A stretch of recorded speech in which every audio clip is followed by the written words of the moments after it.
It's time for Tiger Talk featuring Stan Stevens and head coach Bryson Barnes. Heard prior to all Salem Tiger football games. And now Tiger Talk on 1340 KSMO.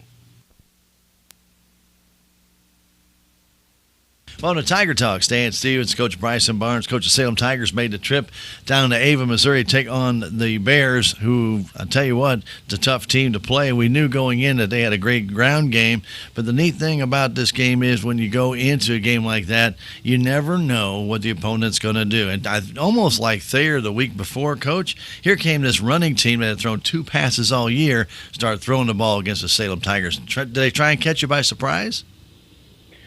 Yeah, it was very similar with Thayer. You kind of think they're going to run really heavy, and they kind of come out and play action. So just kind of breaking tendencies, and so I think that's ultimately what they were trying to do. They like some of their matchups out wide. Again, they threw the ball more in the first half than they did all of their games combined prior to that. So, that's kind of staying, not making it easy for us to read. And so we were kind of on our heels a little bit to start the game. And, it was a good, smart call by them. But it seems like a lot of teams now are coming out against the Salem Tigers wanting to throw the ball. Maybe the word's getting around that the rushing defense is good enough that they want to come out there and try and maybe open it up a little bit. But in all honesty, coming off of the fumble right off the very, very first play of the game in which Ava got a good field position, you already put your backs against the wall in a place that's very hostile to begin with, and Coach, and you knew it was going to be tough, had to be defense right from there, try and stop Ava Bears. Oh, yeah, exactly. And real quick, going back to what you said, our run defense, a lot of the time, that was an option team, and we really did a good job for the most part, especially in the first half. Mm-hmm. We just allowed some explosion plays there at the end. But start the game off like that.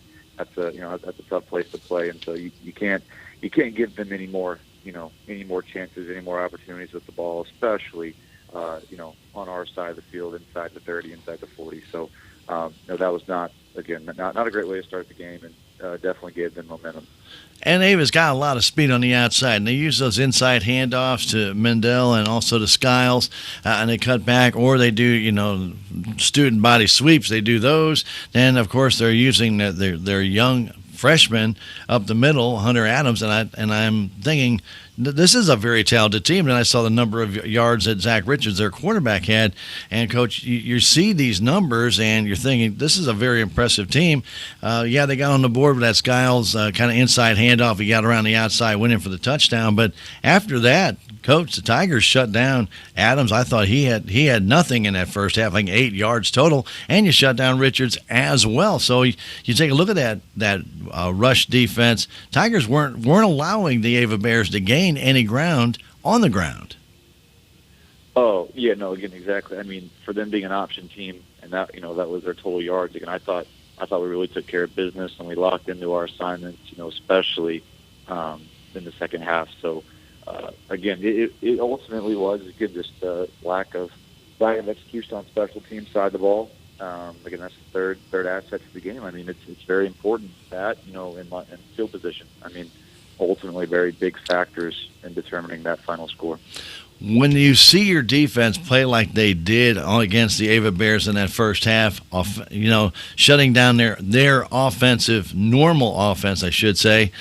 You have to feel good because now the kids are buying into the system. They're actually understanding the system and what you're trying to do. Because when you have totals like we just talked about, Coach, what you're doing on the field is the right thing. Yeah, again, I mean, you could definitely see the switch, especially last week. We talked about a lot the day of the game and pregame was a next play mentality, next play. And we said good or bad because good things are going to happen for us in this game. Bad things are going to happen for us in this game. But just like real life, you can't always anticipate what's going to happen. But next play, next event, next play, good or bad. And I think you saw us play with that mindset, and especially again in the first half. And it paid off, and defense played lights out. The 2 turnovers were huge as well. Yeah, and when you look at those first half turnovers, and the Tigers were able to get a couple interceptions themselves in the second half, but in that first half, every time you got going, it looked like the Tigers had a couple of decent runs going in that first half. a turnover would happen or just a bad play would happen. And Coach, when you're struggling to try and find that answer, when something like that happens, it gets real demoralizing real quick, especially as soon as you think you've got it figured out, and then all of a sudden you take a step backwards. Yeah, again, you're exactly correct. I mean, every time we would get momentum, I mean, I could think of one third quarter, they score, but we respond. Garrett Connell gets a 45-yard run, into their territory, and the next play we fumble. I mean, it's just something all year that every time we get momentum, we give it right back, and that's again a big thing. We got to run with it, and we can't ever let it be close. So we have to.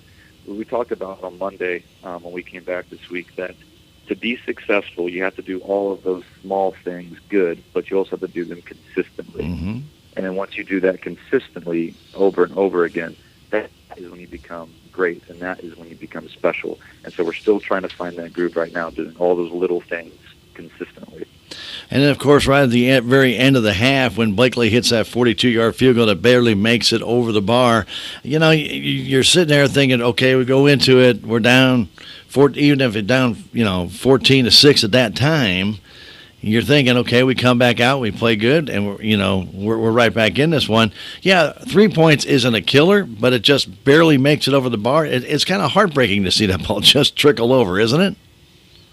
Oh yeah, I mean the kicker he was outstanding. Oh yeah, it was. Pregame, he had a great leg, and what I told the guys was honestly, I mean again, it was I believe that was the fourth straight game we were in a situation of we scored and the opponent has the ball right before half, and whereas all 3 games before that we allowed a touchdown right before half. That game was only versus Ava, we only allowed 3 with that field goal. So that's progress. That's improvement. We didn't allow a score. It was just the 3, and that was one big thing I wanted to hit on, was that's better, right? Not giving up a touchdown, giving them complete momentum before half, but limiting that to just a field goal. That's progress, and so you have to continue to grow on that. And you still have to feel good going down halftime, being down 17-6. That game's within reach, isn't it, Coach? Oh yeah, that's what we told them, guys. 11 points. I mean, that's nothing. Like we'll get that back. We just got to get a stop coming out of halftime, and then we'll get rolling on offense. When we come back, we're going to talk about that second half when we return on Tiger Talk right after this.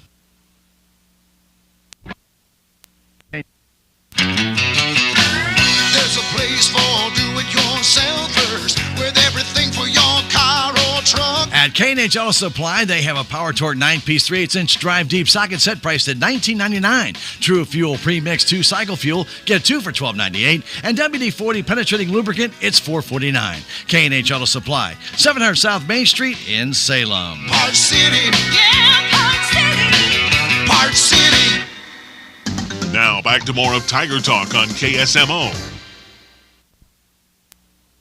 Welcome back to Tiger Talk. Stan Stevens, Coach Bryson Barnes, coach of Salem Tigers, down 11 going into the second half. They start with a kickoff to the Ava Bears, and the first one goes out of bounds. They get an opportunity to kick again, and you got to give a lot of credit to Blaine Mendel. He took that ball at the 20-yard line. He scooted up the middle, went to the outside, and took it all the way down. That's 3 touchdowns on 3 special teams on 3 games, Coach. And I know that we talked about it last time. That's just kind of a backbreaker going into the third quarter.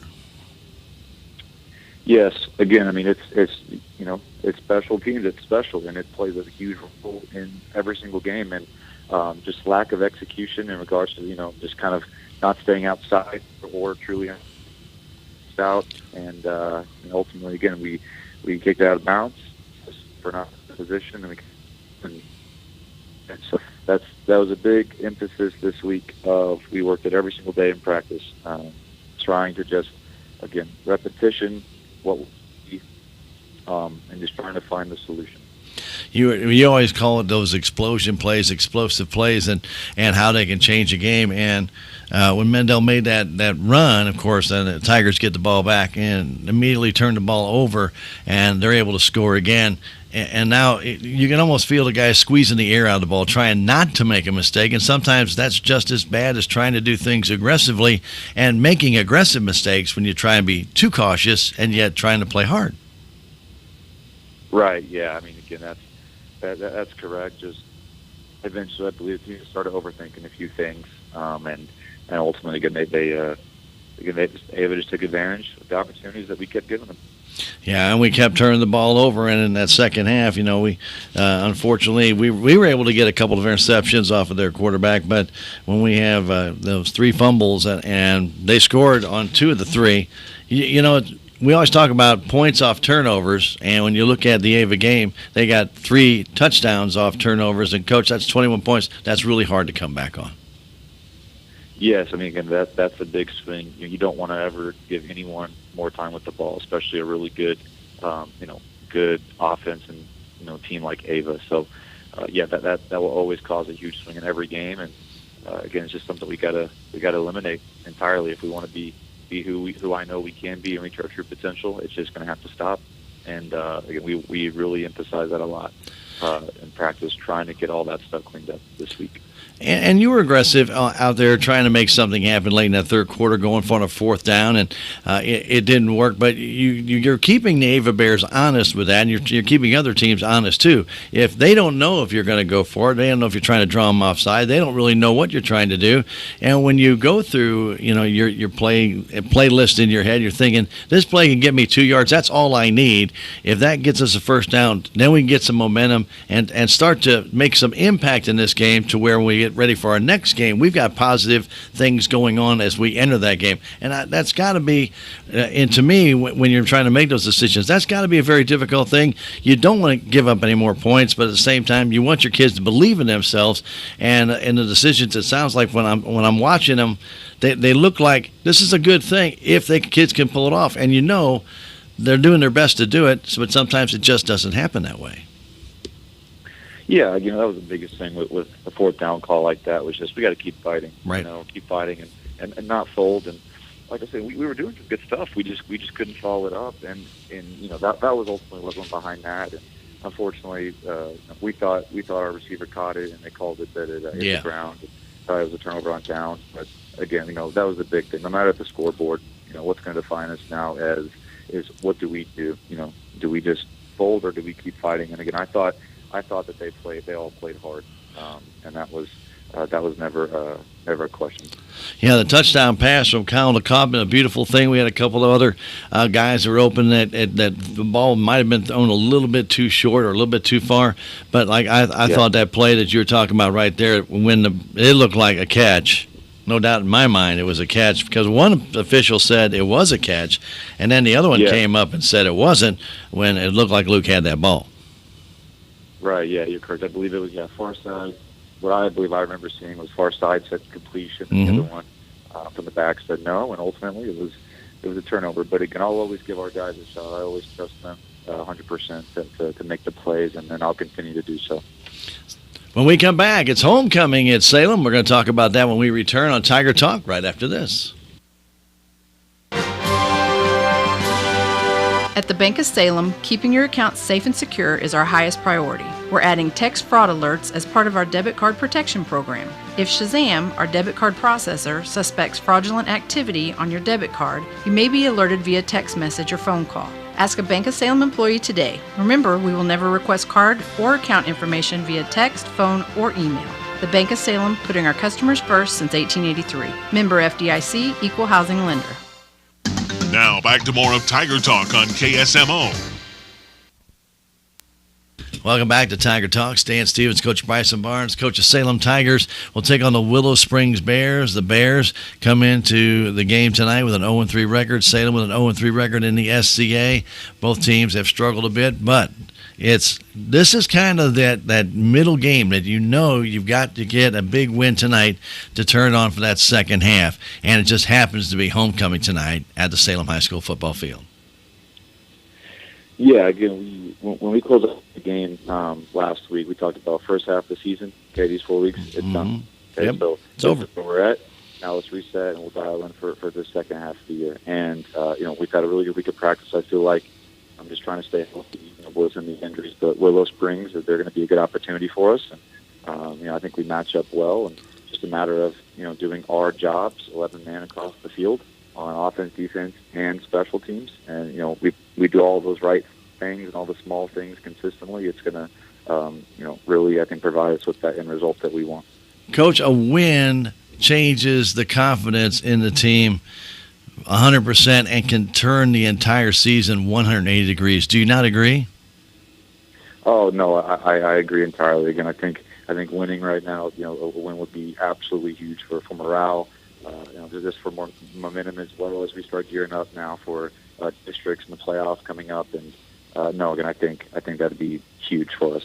And then they have another home game coming off this one next week. If you could get the win tonight, then you go into next week and play Mountain Grove, and you get another win, and you start propelling yourself toward the end of the season, as you mentioned. Then it's tune-up for district time, and it's so important right now. Okay, the SCA title might be out the door, but you can still come back, and you can still have a good run to the districts and get into district play, and who knows what's going to happen in districts, right, Coach? Yeah, no, you're absolutely correct. Again, I think that momentum and everything we could set up right now would lead us to a lot of success. And again, we can show ourselves that we can execute and that we can do all these things well. And I think ultimately we can stack that on with another win and then another, and then get rolling. And when you hope when you get these home games that we want more and more Salem Tiger fans to come on out and support. Tonight with homecoming, we expect a pretty nice crowd on hand. And next week will be senior night. It's here all before you know it. And it's good to salute the seniors, but at the same time, it's good to come out and support the entire team because all these guys have worked hard from the summer to quarantine. They had to put up with that, come back, play hard. You still got to tip your cap to the Tigers. They're still fighting, they're still trying, and they're going to give it their all the way to the end of the season. So come on out and support your Tigers. What do you think, Coach? Oh, absolutely, yes. Please do. And like you said, everyone's been working incredibly hard. All those early mornings in the summer, all those weights we lifted, all the sprints we ran, conditioning. All of it, has brought us to now. And everyone's worked incredibly hard. So yes, please come out and support us. And we'd love to have everyone. All right, Coach. The best of luck tonight against Willow Springs Bears. Good luck, Coach. Thank you so much. Appreciate it. Thank you, sir. And stay tuned. Tiger football. It is next. You've been listening to Tiger Talk, heard before every Salem Tiger football game with Stan Stevens and head coach Bryson Barnes. Animals. At Hometown Processing, they strive to provide you with the finest, freshest meats and processing at the best possible prices. They are proudly hometown owned. Hometown Processing is located at 3450 West Highway 32 in Salem, or call them at 729-7278. Open Monday through Friday from 7:30 to 5:30 and Saturday by appointment only.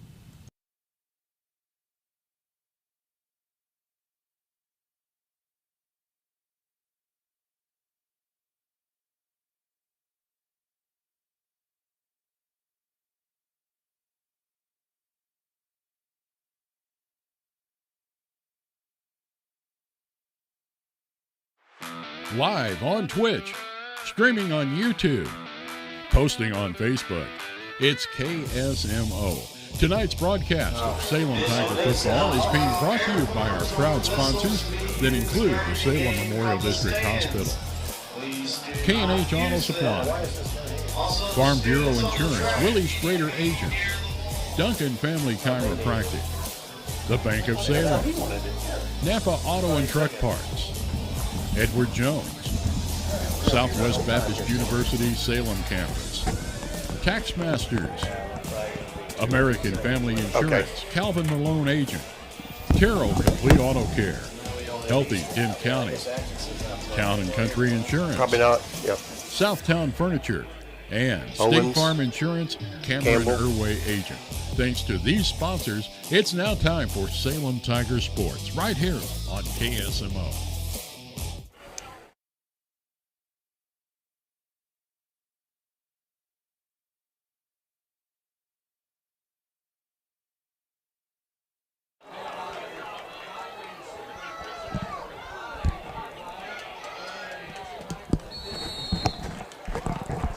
And we welcome you to the Salem High School football field as the opening kickoff just happened.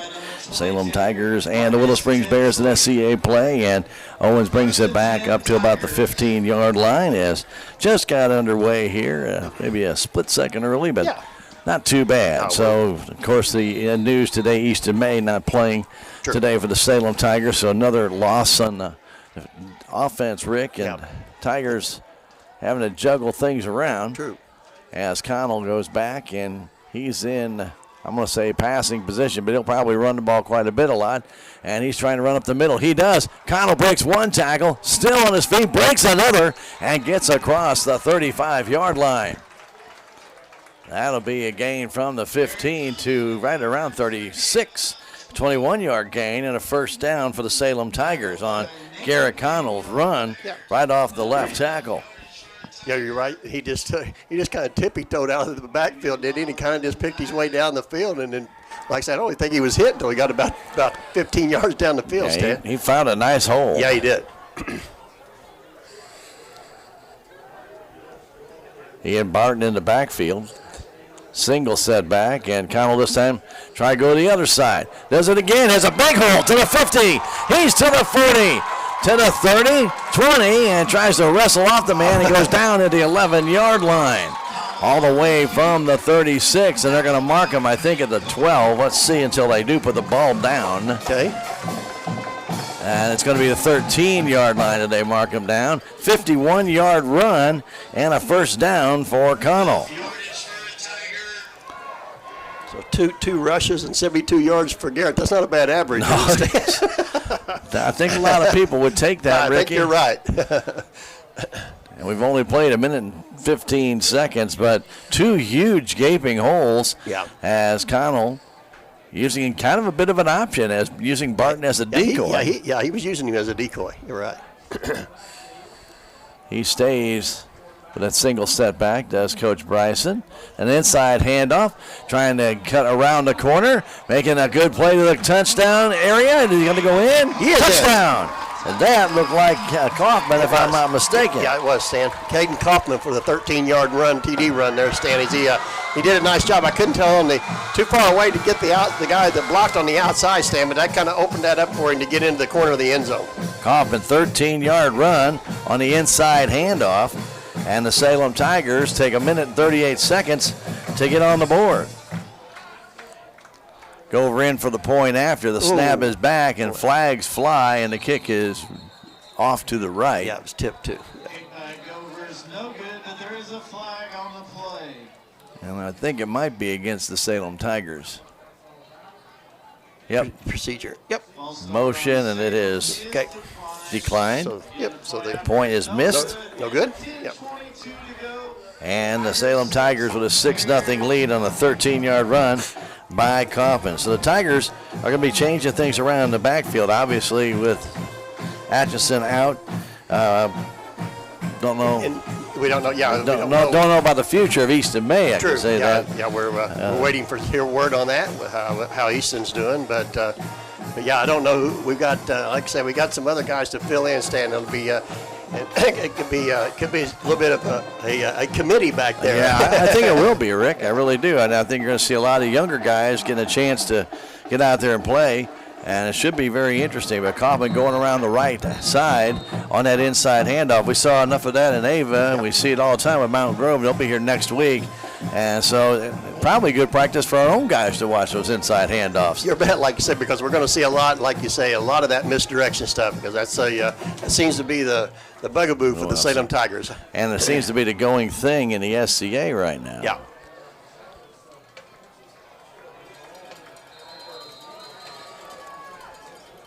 So Gover will kick it off for the Salem Tigers. His kick goes to the right side, and coming up and grabbing that for the Willow Springs Bears is Ian Smith. And Smith goes down at the 26-yard line. He's a little slow in getting up. Rick, I don't know why. Wow. He got hit.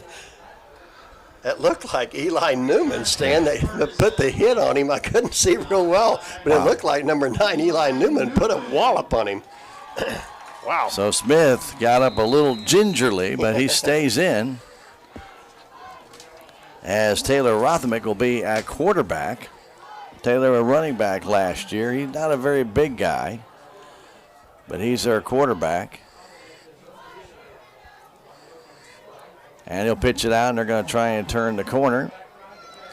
And getting a couple yards, and some Tiger lost his helmet with number 30, Gavin Ferguson.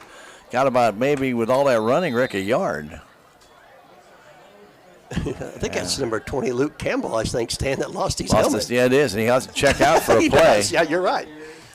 Well, he was in pursuit. The next thing I know is what that 40-second clock started. Yeah, they want it reset, yeah. So Rothermick at quarterback, he's just a junior. He's only 5'7", not a very big guy. And then Gavin Ferguson, a junior as well, 5'10". So these guys aren't huge. No, they're not. And they do pass and throw just about the same amount of time. So Rothermick back in the gun, and he'll hand it off again this time up the middle for a gain of about maybe 5. A little bit of a delay there, and running that ball with number 10. Oop, that wasn't number 10, was it? Was it 30, wasn't it? 30, yeah, it has to be. Yeah, Gavin. Also Robertson. So another run by Ferguson. It's on a delay, and it's 3rd down and 4. Probably some of the smallest numbers on a jersey I ever saw in my life. It is. They are small. Flipping it back outside, trying to turn that corner, and Nice taking job. him down Nice for the job. Salem Tigers. Good job coming in and making that tackle was Barton. Nice and he job. upset him for a loss of about 6. Wow, Stan, what a tackle. Nice Ferguson job. tried to get to the outside, and he just got upended and flipped over Yeah. as Barton shot the gap, got in there, and took him down. So Ferguson will go back to punt. Salem Tigers will drop Newman back as a single deep man. Rick, we haven't seen some of these guys That's field right. punts before, You're so right. a lot of different players now for the Salem Tigers getting a chance to play. Ooh. Snap is back. The kick is a low line drive. Newman comes up and gets it at the 45-yard line. He cuts between 2 would-be tacklers for the Bears and gets down inside the 40.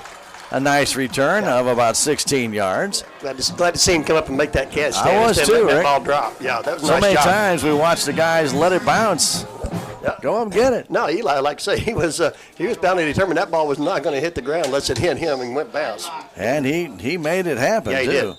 Nice Salem Tigers return into the Bears territory at the 40-yard line on the far hash mark. You notice everything's on the far seems hash like- yeah, mark this year? We can't see it. Everything. 8:38 still to go first quarter. Salem up 6-0. Barton a single setback again. Connell in the gun. In motion comes Cobbman. They hand it off to him again, but he's going to be tackled and taken down for a loss of about 3 or 4. Well, you can fool me once, but the next time you're not going to. Didn't get the block on the outside. You're not going to get in there wearing number 5.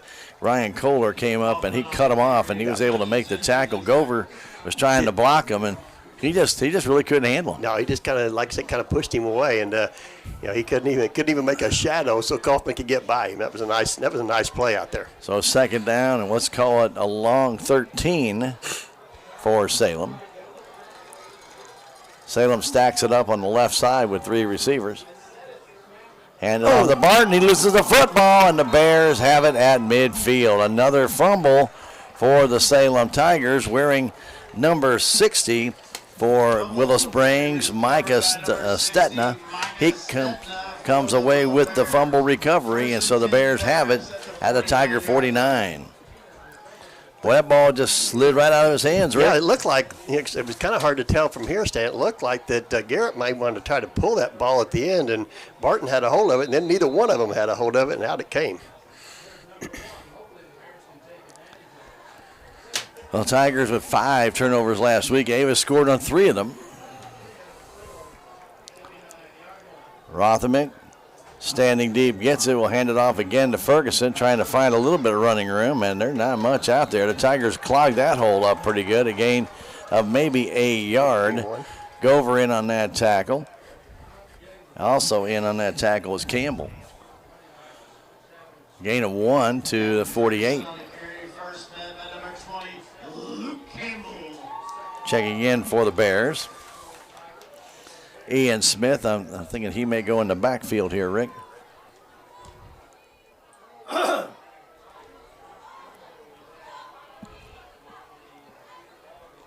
Rothermick goes under center. Ian Smith is in the backfield. He's the up man. Back to throws Rothermick. He rolls, fires it out, and the ball is tipped and almost intercepted by Campbell. That ball intended out there for number 5, Ryan Kohler. Campbell got over there, Rick. He was running backwards and got in the way of the pass and knocked it down. It'll bring up 3rd and about 8. Brings up 3rd and 8.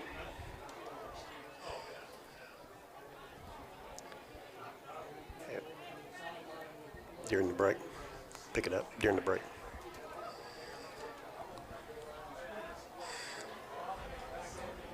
Third down, 8 yards to go. Going back, Rotherham getting some pressure, fires that ball, and it is going to be caught for the first down and more on the far side of the field.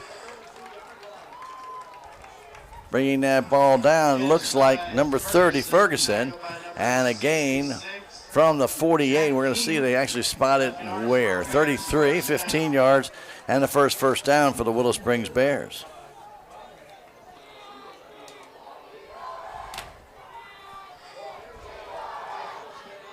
Rotherham got rid of that ball. He's a southpaw, and he ran the right way, right to where he was going to throw it, lofted it out there, and able to complete that one. Inbounds line, gives it off to a different running back wearing number 35. 35, yep. Okay.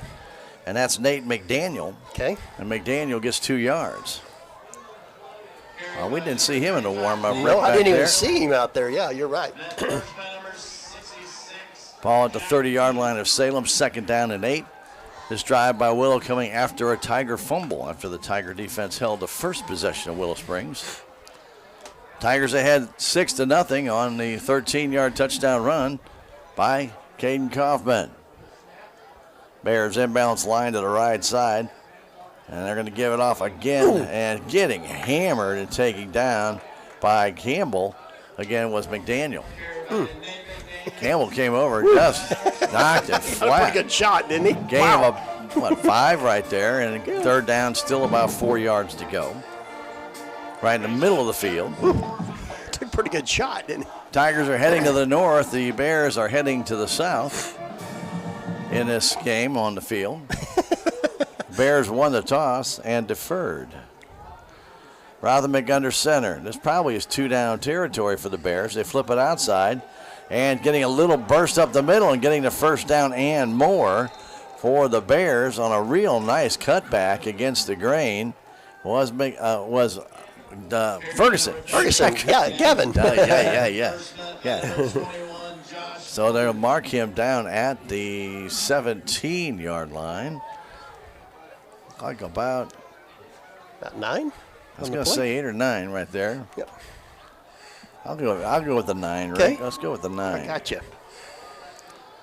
So from right about 17 and a half is what we are now. Yep. They got a full backfield back there. Rothman going to carry it himself. Turns the corner and gets hammered out there by Garrett Connell. He came up and greeted him and said, "Welcome to Salem." Had good pursuit there, huh? Yeah. He saw what he's doing, and they've seen that on film somewhere. Because he knew right what he was doing, and Garrett shot the gap and put Mr. Rotherham back on his backside quickly. A loss of 1, 2nd down and 11. Well, outside the 13-yard line, or 18-yard line now. Going wide to the left side is Brendan Ferguson. In the I formation with Smith the up man. Going to give it to Ferguson, the other Ferguson. That's Gavin, and Gavin will get down to the 16. Thrown back by the Salem Tigers, Corbin Robertson. Good to see Corbin back in the game. Yep. He missed the game last week. So a gain of 2 will bring up 3rd and 9. 3:40 to go first quarter, 6-0 Salem. Rotherham goes by, gets the play from head coach Joel Wyatt. Not a lot of varsity Bears this year. No. Ooh. And a little offside jump by the Salem Tigers. Rotherham actually did a little bit of movement on the offensive side, but they didn't call it. Yep. And then it's going to be Justin Arthur that goes offside, and they'll move the ball down, and it's the first penalty of the game.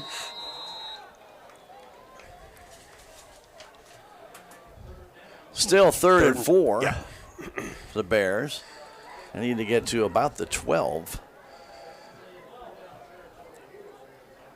like you say, probably 2 down Terry all the way. Oh, you know it. You know it. I don't know if they have a kicker or not.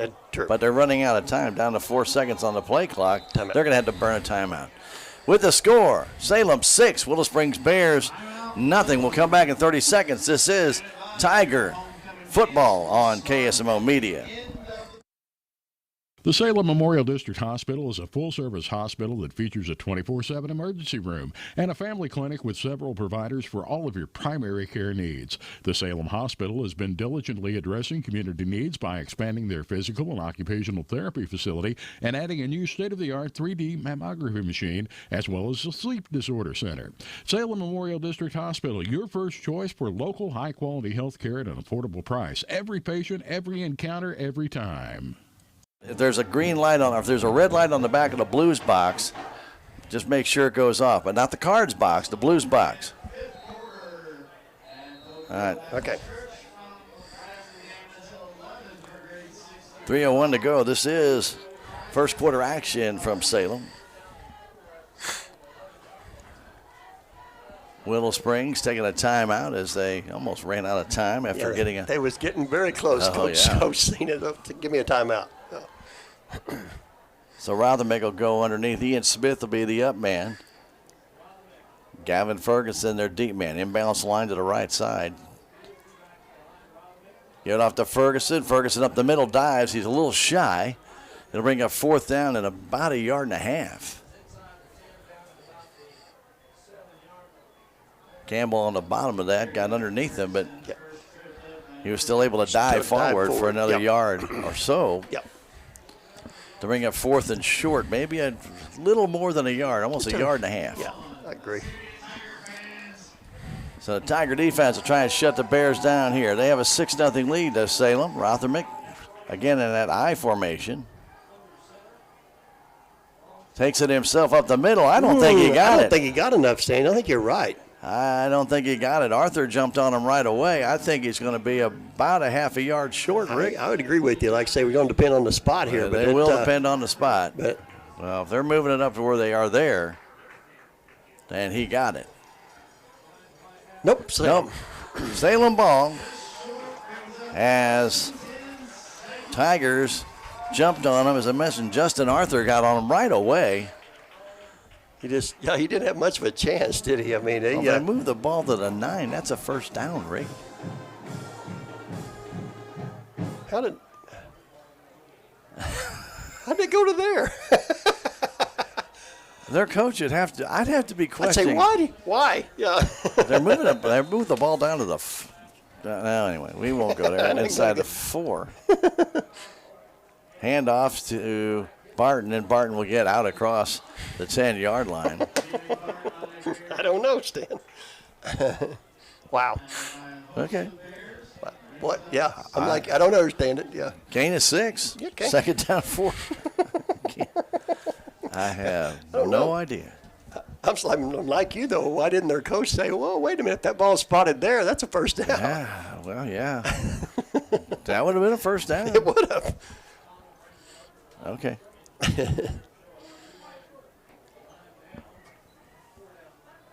Connell under center.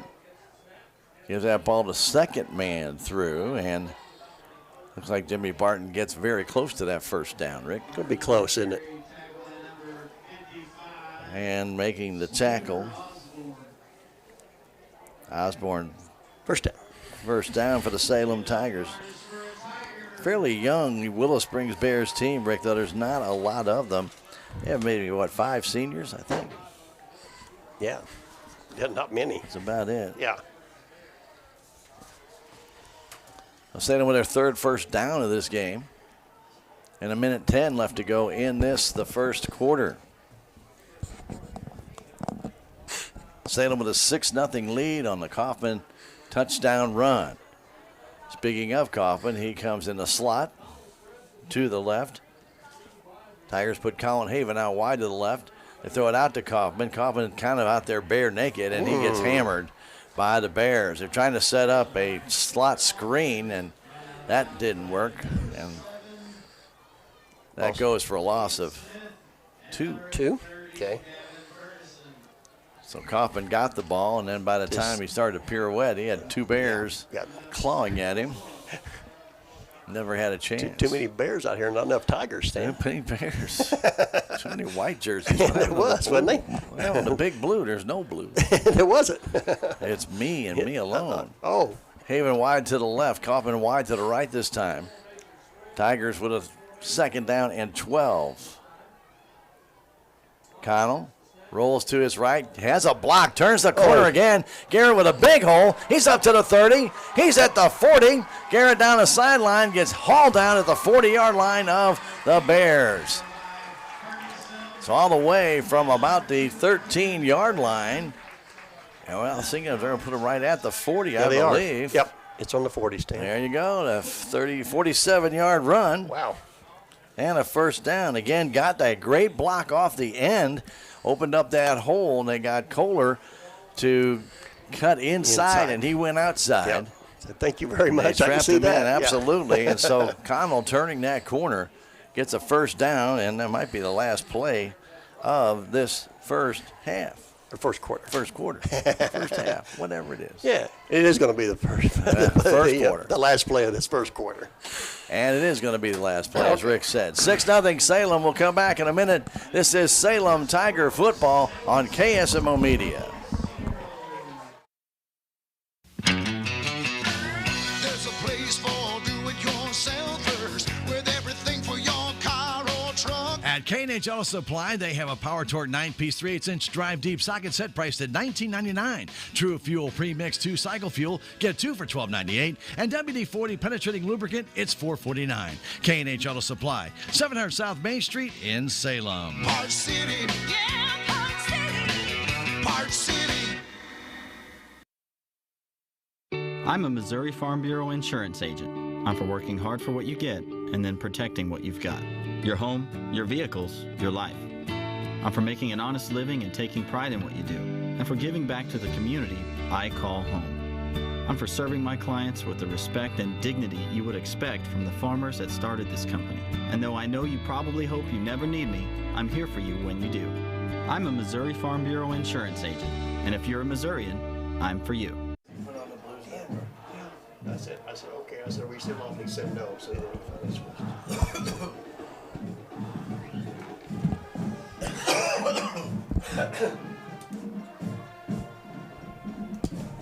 And back at the Salem High School football field, Stan Stevens and Rick Hoyt. First quarter, Salem Tigers 6, and the Willow Springs Bears nothing. And a good stand by the Tiger defense. Rick down deep.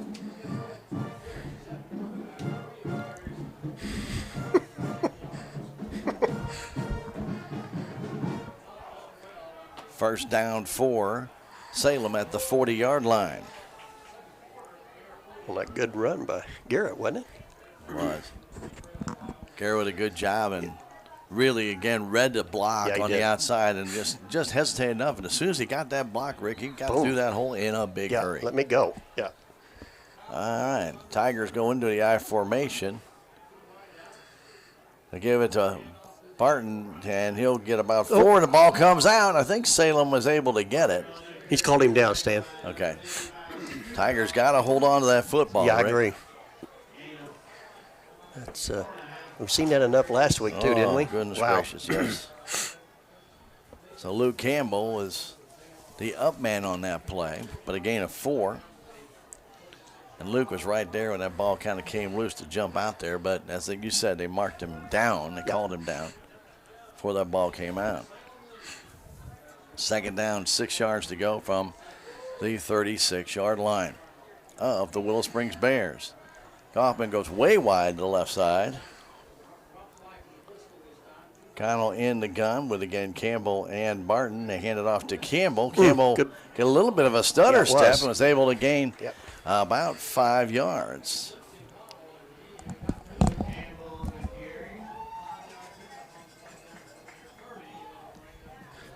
Nice run there by Luke when they got a first down for the Salem Tigers. Salem Tigers will be 1st and 10 from Willow Springs 30-yard line. Got 10:50 and counting here in the first half with Salem leading 6-0. So we've got first down, Stan. Yeah, I forgot to tell you. First down. at the 30. So, again, to that I formation. Connell gives it again to Barton. Up the middle's got a big hole. Still on his feet. Jimmy to the touchdown territory. He's got one. Wow. 30-yard run as he blasted through. A nice run by Jimmy Barton, and the Tigers go up 12-0. Wow. Nice run by Jimmy, Stan. He just, once he got through that initial surge, it was all Jimmy from there on. He just outrun everybody. 30-yard run by Barton, and again, he got a couple of hands on him early, Rick. Broke those tackles, and then you could just see him like go into another gear. Yeah, he just kind of like, let's go ahead and put it in fourth now. Let's go ahead and score, and he did. Overdrive. Wow. And 12-0 lead for the Tigers. And I believe a timeout has been called on the field. With the score, Salem 12 and Willow 0. We'll come back in 30 seconds. This is Tiger Football on KSMO Media. Duncan Family Chiropractic provides chiropractic care to everyone from newborn to elderly. Dr. Duncan treats wellness, sports injuries, chronic ear infections, pregnancy, and more.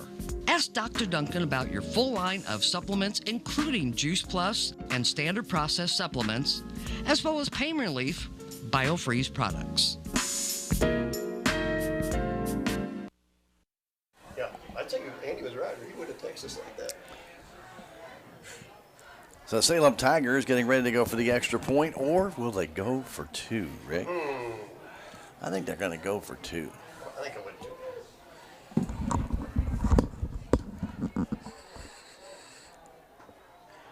Gonna go for two, Stan? Yeah, oh yeah. They got Barton back there. Okay. He's a single setback with Connell. Got Haven wide to the right side. Connell gets it, wants to get a block here. Now he wants to stop, go the other way, and he slips down. Tried to reverse his field and lost his footing.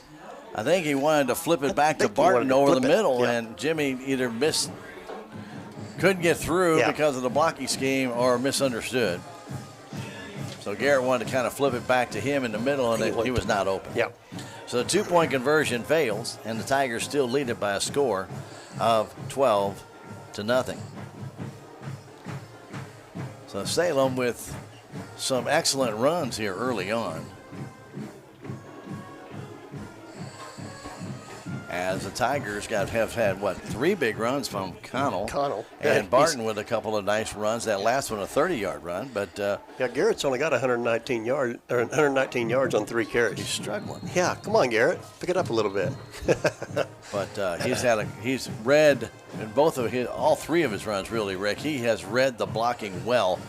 You know, and sometimes we accuse Garrett of being very aggressive, maybe over-aggressive. Yeah. He wants to get through the hole now, and it's not quite ready. He wants to do everything like you say at the moment instead of kind of letting things happen. Yeah. You know, so it looks like he's gained a little patience. Kind of wait a little bit. Yeah, just let it slow down, and then when that moment comes, he speeds it up, and bang, he's getting through. 12-0 Salem Tigers on this homecoming night. And the ball comes down into the hands. Oh, I missed him. I thought that was Larrick Cheney, but I'm not sure. I think it ended up actually in Gavin's hands. It did. But he didn't catch it. He wasn't the original catcher. They've turned her to do that stuff and that backward stuff and hand it to Offer to either take it themselves, and that's exactly what they did there, and ended up in Gavin's hands. Kind of confused me. I'm sitting there and the handoff. I got the bracket right here in front of me, right when I was looking up. You got the petition window. What the heck happened? So they did hand it off, and I didn't see the handoff, and I'm thinking, how did he get the ball? All right, so it'll be Rodemick. He's going to be in the gun. Going to hand it off to Ferguson. Oh, my gosh. Ferguson gets the outside. They missed a hole big time. Golly. And he's going to get taken down after a gain of a yard, but they really missed a hole. Wow, almost, we'll just call it a off-play tackle. Wow. Number 15, Garrett Connellstan was actually just thrown down to the ground. They got by with it. Well, they couldn't do it when he was running the ball, so. Wow. Second down and 8. But yeah, Rick, it was just an old fashioned. And I mean, we've seen it obvious from here. Well, they're screened. We couldn't see it. They had a petition. Yeah, maybe. If somebody says that, I can't argue anymore. That's true. They go in the I formation. Again, Ferguson is the deep man. Rothermick has Smith the up man. He'll give it again to Ferguson. He runs into his own guy who's trying to block a Salem Tiger. And he's going to gain up with about a yard or two, probably about actually a 3-yard gain from where he being spotted by the official here at the 31. Okay. So to bring up 3rd and almost 5. Actually, it's right at 5. Ball at the 32-yard line. They really gave him a good spot on that. They did give him a good spot. So the Bears put 4 receivers out into the pattern. Smith in the slot to the right. Kohler to the right as well. Rothermick wants to throw. He does across the middle. It's caught for a first down. Good coverage by Salem, but a good catch made by the Bears' number 5, Ryan Kohler, and a gain of, from the 32 to the 39, 7 yards. 7 yards, yeah. Well, just got enough to get the first down. Yes, he did. Tried to cut back after he caught the ball and almost cost him the first down. True. They go trips left. And again, Kohler is right in the middle of that. Rothermick. The ball is snapped high. He has to run it now. Cuts up the middle, and he'll get back basically to the line of scrimmage. He may have gained a foot or two. Okay. That ball was snapped high. He kind of volleyballed it up in the air, and it came back down with it and took off. Because he's a small guy anyhow, Stan, and that almost was disastrous for Willow. And Brendan Ferguson out wide to the left side, and they had Kohler in the wide receiver position as well to the left side. Then they had Smith in the slot. So Brendan Ferguson checks out. Okay. Second down, 9. Kohler goes wide to the right. Hunter Barton comes wide to the left, and they have to take a timeout, does the Willow Springs Bears, to talk about it, as they had Ferguson and McDaniel in the backfield. So with the score, the Salem Tigers 12 and Willow Springs nothing. We'll come back in 30 seconds. This is Salem Tiger Football on KSMO Media. History is what makes the Bank of Salem different. We've been a part of this community since 1883, and we're the first bank in Salem, as well as one of the oldest banks in the Ozarks. We pride ourselves in our commitment to this community and make giving back a priority each year through our many donations and volunteer hours. Our employees are your neighbors, friends, and family who strive to make this community we call home the best it can be. Come bank with us at the Bank of Salem and be a part of Dent County history. Second down, 9 yards to go for the Bears.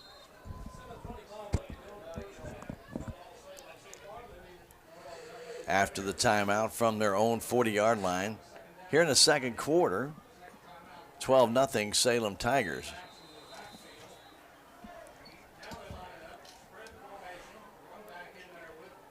In motion.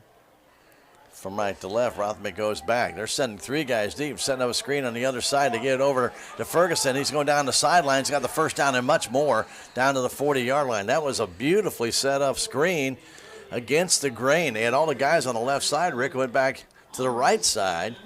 And did I see a flag go down? Yeah, you got a flag about the 45-yard line.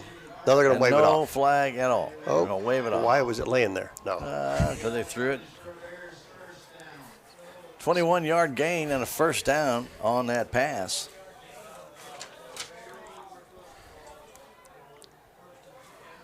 Inadvertent flag? No foul? What was it? Webb City. Webb City. Oh, no. I was talking to somebody about that the other day. They don't believe it. That actually happened. I said, yeah, Salem's got on film somewhere. I'm sure it is. Coach Shooter remembers it, I guarantee you. Yeah, I guarantee that one, too. Rothermick turns, gives this one off to Ferguson again. Cuts through the middle, now spins forward for about 9 yards. Good run. Ferguson started left, went back to the middle, got down to the 31. A gain of about 8. Okay. Because they're going to spot him down a little bit shy of that 31. 2nd and 2. About halfway through the second quarter, 12-0. Touchdown run by Kaufman of 13 yards in the first quarter. And then a Barton, a 30-yard blast. And the Tigers missed the extra point on the first touchdown, and the 2-point conversion failed on the second one. Kohler going wide to the right side. Ferguson wide to the left side. That's Braden Ferguson. Snap is back, and a little kind of option play football, and trying to get outside and getting the first down was Ferguson. Two Tigers tackled each other, and they missed the guy going right between them. That was interesting. Don't put him down a little short, Stan. Yeah, but it was interesting. They had him, and then he went right between them and ended up still going forward. Yeah. It'll be third and about a yard. I don't know how he squeezed through there, but he did. Yeah. For a yard. Because when they came off, the two Salem guys run into each other. Yeah, they were holding each other. Where'd he go? Where did that guy go? Yeah, he was right here. I know I had him. That's just it. You grab onto somebody and they go sideways, and all of a sudden you lose your grip. Yeah. 3rd and 1. They'll give it to Ferguson again. He hits the line hard. He gets more than enough. Goes all the way down to the 26. I'm going to mark him a 24-yard line. That'd be a gain of 6 and a first down for the Bears. That is their 5th of this first half. And the clock continues to run with 5:15 to go. Been a long drive for Willow Springs. It has been. Yep. Right after the Tigers kick. And so far, the specialty teams have been a little bit tighter. I know Coach Bryson Barnes said that they had worked on that all week. Good. Rothenbeck looks to the side. McDaniel's right behind him. 2 receivers to the right, 2 receivers to the left. Gets in, he wants to run himself. Rothenbeck up the middle has a little bit of a hole. Now was able to squeeze through for a gain of about 3. He waited and waited, finally was able to find a little hole, and Braden Atkinson was able to get a piece of him. And then Robertson finished him off. It up. Yep. 2nd down 7. Rothenbeck, again, just a junior, was their starting tailback last year. Yep.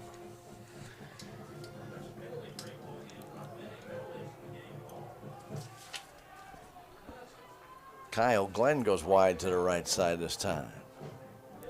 Rothenbeck wants to throw, fires it out very quickly to Ferguson. He's got a block out there. He turns upfield and will get knocked out of bounds at around the 11-yard line.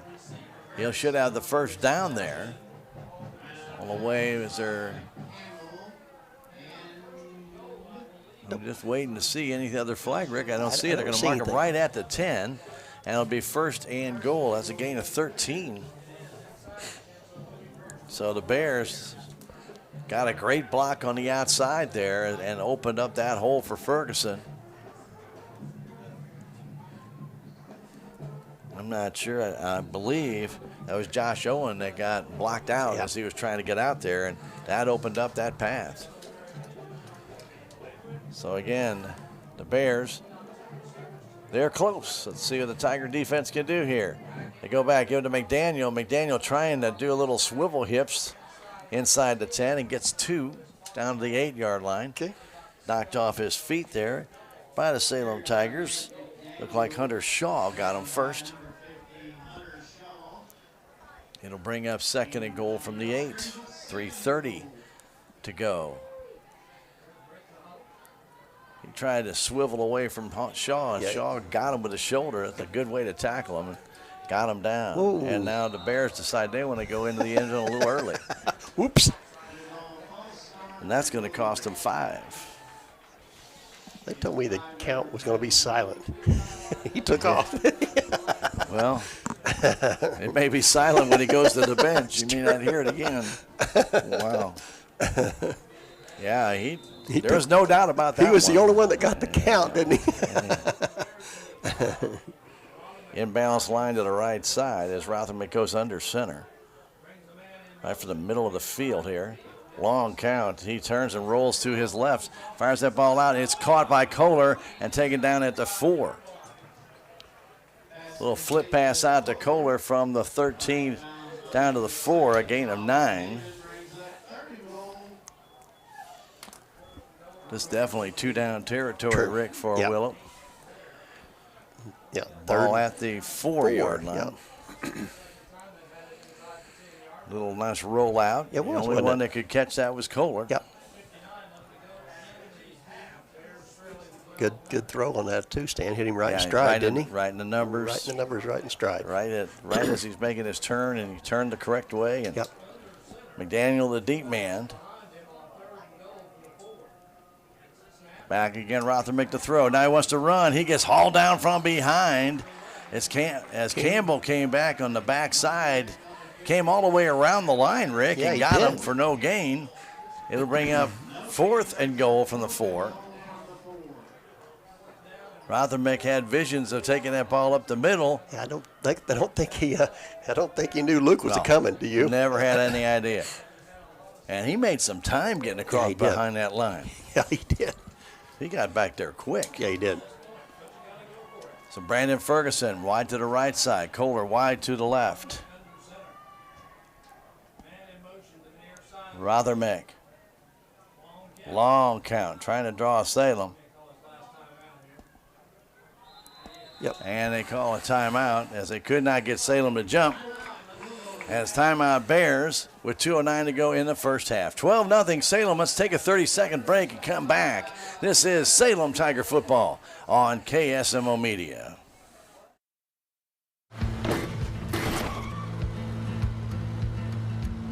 Sorry, Dad.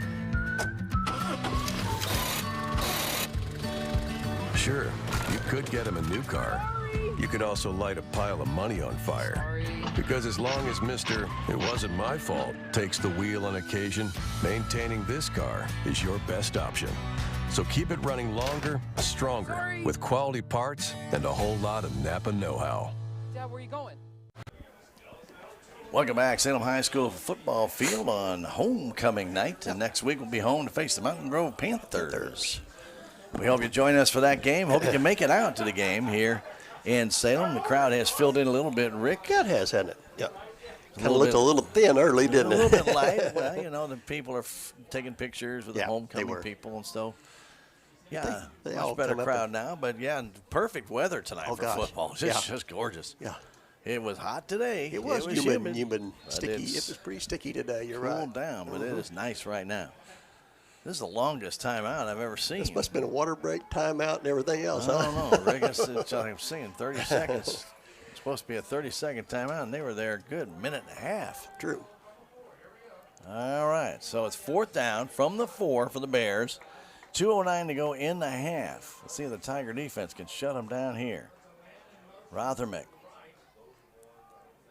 Long count again. He rolls the other way. Gets away from one man, fires it out, and it's caught for the touchdown to Kohler. Kohler came across. Rothermick hit him right in the hands, and the 4-yard touchdown pass puts the Bears on the board. Nice little rollout pass there, Stan. He just waited for Kohler to come across in the middle of that Tiger defense, and he was just working his way to the outside, and he just threw a perfect pass to him, and it was right into the hands of Kohler. Tigers had pressure on Rothermick for a second, and he was able to elude that.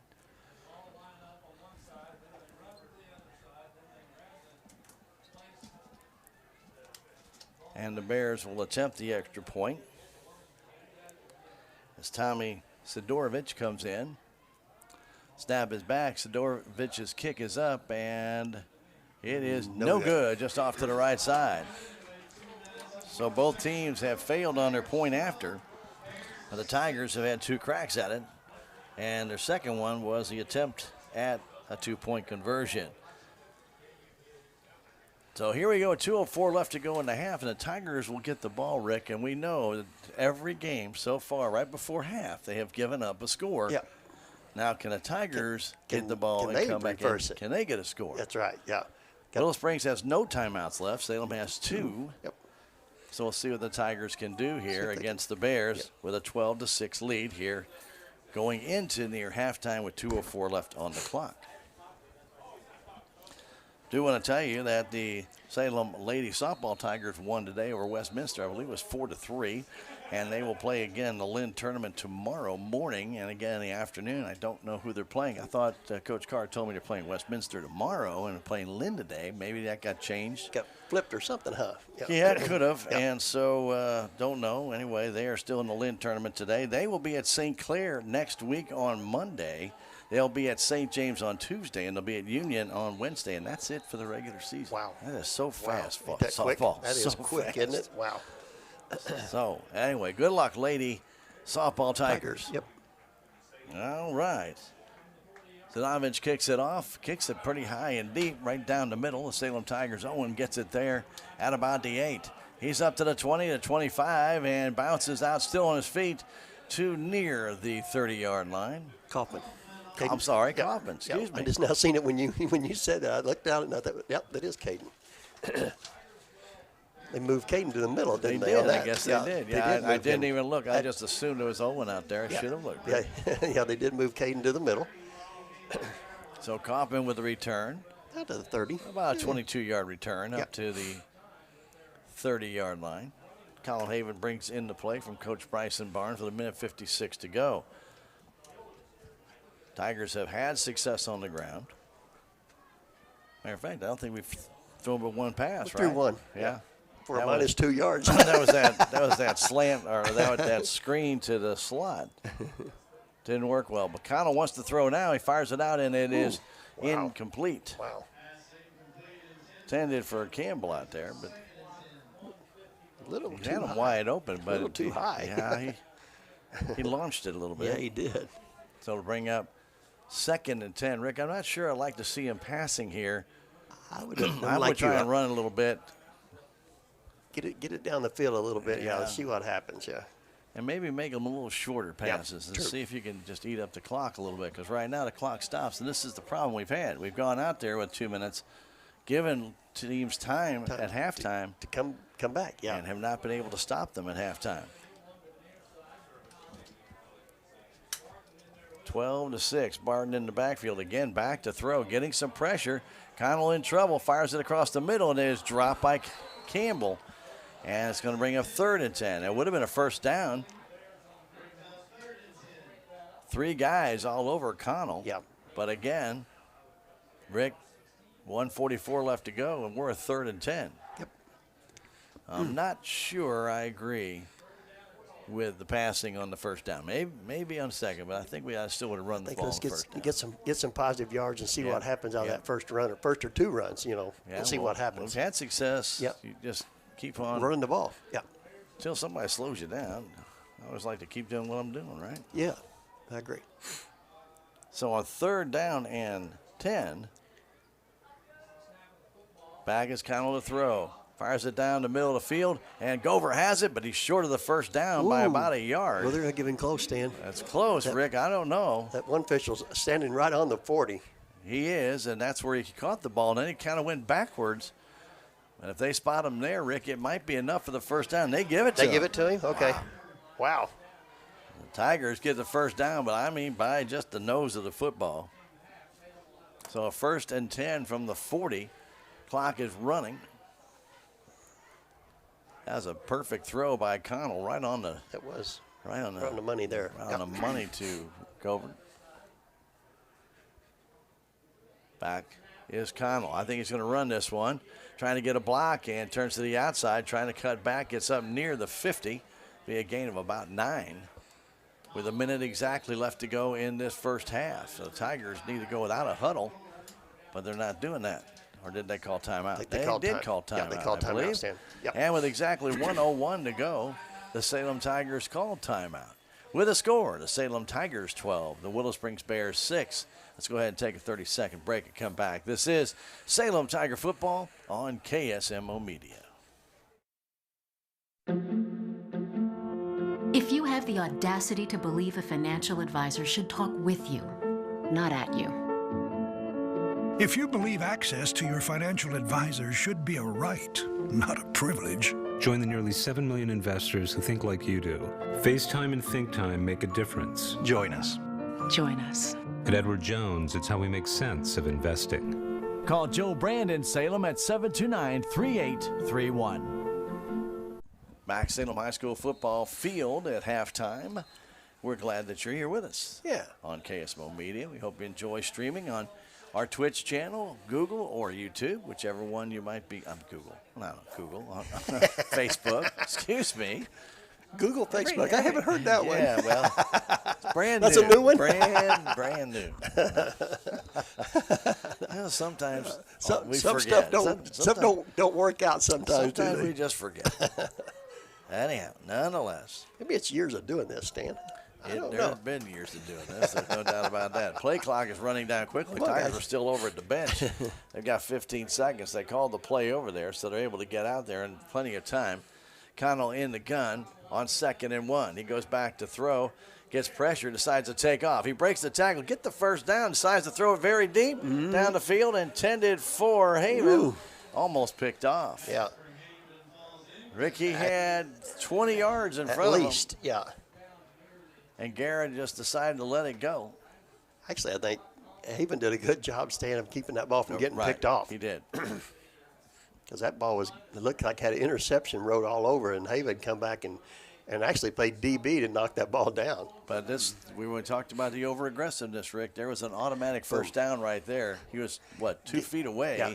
Get all you can get right over there. The line of scrimmage. Yeah. Just go ahead and get the first down. And it stops the clock when you get the first down, and then get back up there. Let's go again. Yeah. So now it's 3rd and 1. Are you going to pass or are you going to run and get the first down? You need to get the first down, and Connell's going to run it.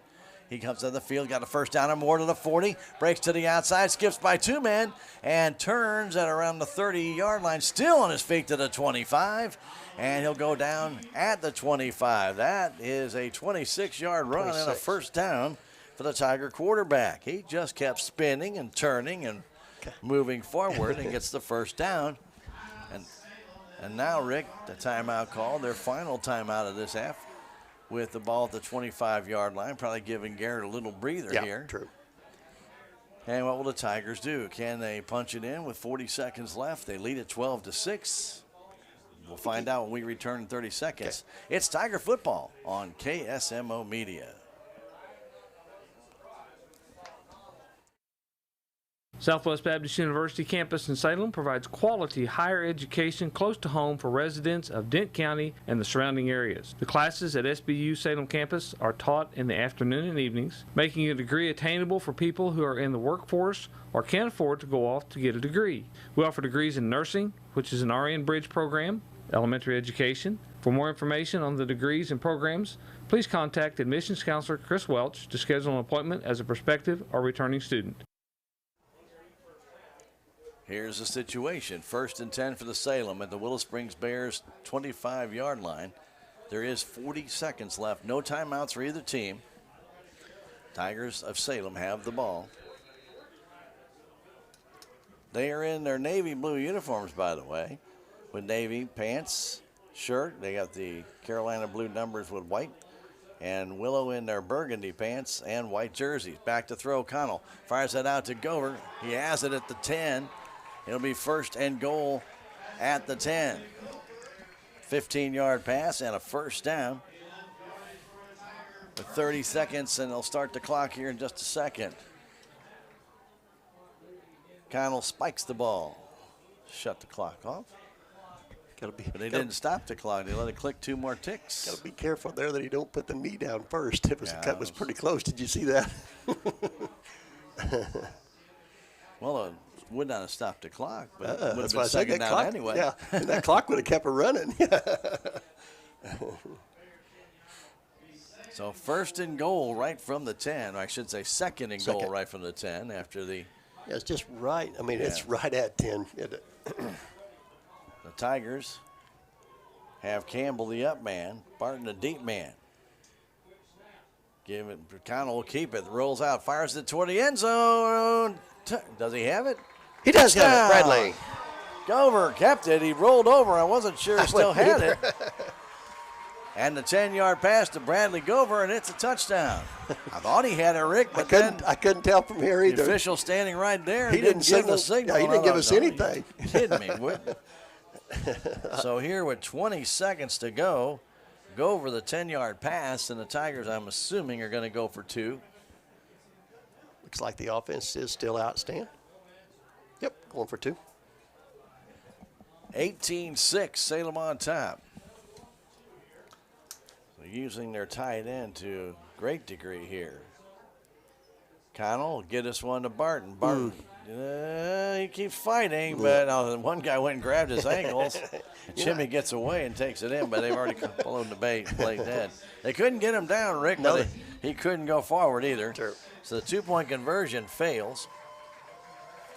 And the Tigers have an 18-6 lead with 20 seconds to go here in the first half. So Kaufman, 13-yard run. Just a minute and 38 seconds into the game, and the point after was missed. And the Tigers came right back early in that second quarter on a Barton 30-yard blast up the middle. The 2-point conversion failed. The Bears got on the board on a nice pass from Rothermick to Kohler from 4 yards out with 2:04 remaining, and the Tigers took a minute and 44 seconds to score as they came back and got the touchdown on the Gover catch from Connell, 10-yard pass. And it's an 18-6 Salem Tiger lead. So again, special teams here. Rick Squibb kicking it, right? Yeah, you cannot kick this deep. I agree with you, Stan. I'd Squibb kick it. I just, like you say, dribble it down the middle. Yeah. They have no timeouts left. So you want to keep it on the field, let that clock start ticking. As Gover's going to kick it, and he does. Almost like an onside kick, and Salem might get the ball back. And I think they do. They do, yep. That ball hit the hands of number 43, Jenna Dudko, and it came right back to the Salem Tigers, right at the 50-yard line. They recover it, and the Tigers are in business with 17 seconds left to go, yeah. So Dudko got his hands up, ball hit his hands, and he got hit. And the ball came free, and Salem was able to get it at the 50. Well, now you got maybe 2 shots down the field, yep, depending upon length of a run or something of that nature. Salem with a 12-point lead. Connell back out there, just going to take a knee, and the Tigers aren't going to put it up, and they'll go into halftime with a 12-point lead here against the Willow Springs Bears in SCA play on homecoming night. Crowd cheering on their Tigers as they run off the field at halftime.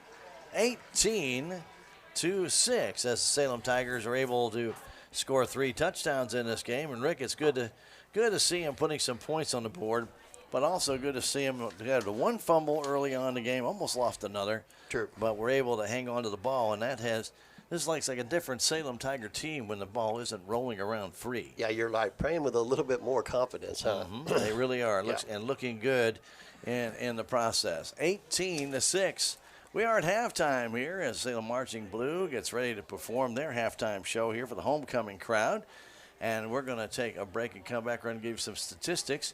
Don't forget, for those on the radio side, Cardinal baseball is going to be delayed. Started about 9:15 or so, right after this game is over, here on KSMO Radio. And tomorrow we have Missouri Tiger football for you. That's going to be at 11 o'clock when they take on Tennessee. Missouri 2-2 on the air. And then tomorrow afternoon at 5:20, the Cards and the Cubs will play at Busch Stadium. And then tomorrow, I should say Sunday afternoon, the final day of the regular season, the Cardinals, when the Cubs will match up, and it'll be Mike Shannon Day. And they'll salute Mike Shannon for all his years with the Cardinals. And so that will get a little earlier start. It was supposed to start to be a 2:15 start game. Well, they'll move it up because they'll do the pregame show at 12:55. So for those out there who are Cardinal fans want to listen to the game on the radio, well, that's what you'll need to tune in for at that time. Also, I want to pass on, the Cardinals will play either the Dodgers or the Giants. They still haven't settled that, Rick. Somebody's got to come out of there. You got 104 wins, and you still haven't clinched your Can't division? clinch nothing. That's pretty rough. That is rough, isn't it? Yeah, anyway, the Cardinals will be they'll be in the West Coast, and that will be on Wednesday. That game time will be 7 o'clock, so the pregame show will be somewhere around 6:15 or 6:10, I believe, is a 7:15 game start. So that is when they will have the wild card game where where St. Louis Cardinals will be in action on the West Coast. They'll either play L.A. or San Francisco. That thing's got to be decided tonight, you would think. Gosh, right? you would think so. Yeah, it's getting too close now. I mean, that San Francisco is, but like you say, and you can win that many games and say, oh, you're the wild card. Well, I think the Dodgers are playing Milwaukee, and I think San Francisco is playing Arizona. Or something like okay. That. So I'm pretty sure I know who's going to win. That's almost. I ain't gonna say it's a given, no, but it's not.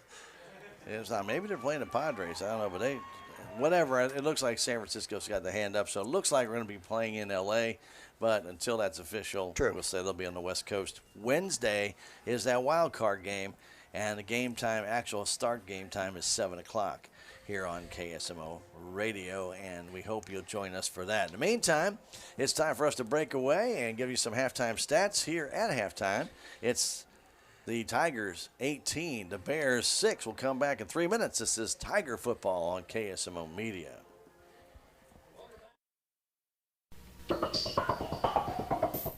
Tax season is still a while away, but it's never too early to start tax planning and tax consultation. Let Jackie or Beth at Taxmasters help you start preparing for the upcoming tax year. They also have over 30 years of accounting and payroll experience. Stop by and see Jackie and Beth at Taxmasters today, located at 510 North Main Street in Salem, or call 729-3001.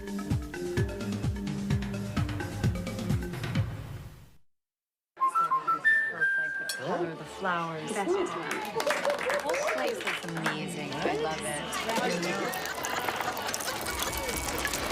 Sophia, whatever happens, we're here to protect you. Thank you. There's no room for fear in your dream home policy from American Family Insurance. Insure carefully. Dream fearlessly.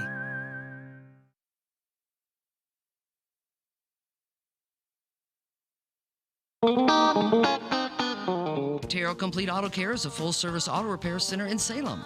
They offer full-service oil changes as well as $2 discounts on Tuesdays for all ladies, and Wednesday is Senior Citizen Day. Plus, Terrell Complete Auto Care can take care of all your auto and diesel repair needs. They offer free pickup and delivery in town. James and Sheena and the staff of Terrell Complete Auto Care are proud to support the Salem Tigers.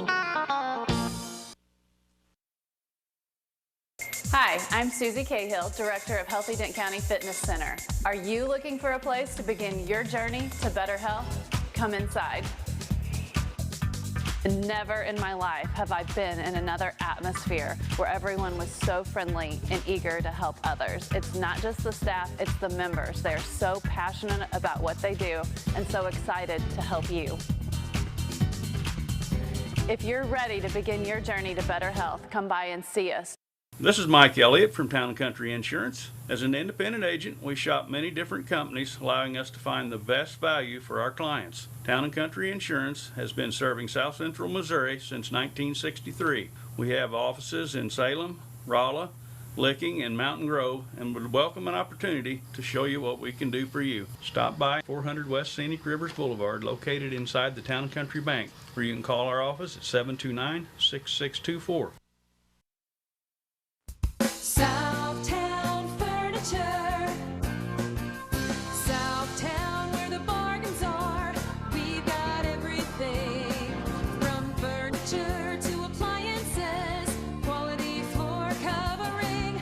We won't be undersold, you'll see. To you, that is our guarantee.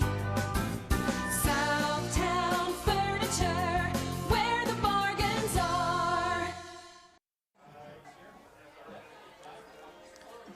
We welcome you back to the Salem High School football field. On the field right now, the Marching Blue performing their traditional halftime show. Yep.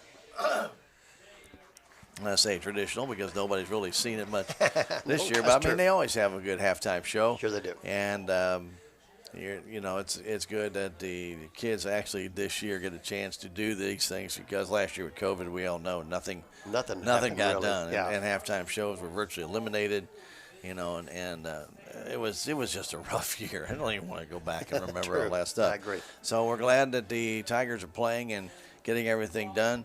And again, we want to remind you right here on KSMO Media that we will continue to bring you Salem Tiger football all the way the rest through the month of October and into the playoffs. And we also want to tell you that we will have our Lady Tiger softball games in district. We plan on carrying those in district from Aurora.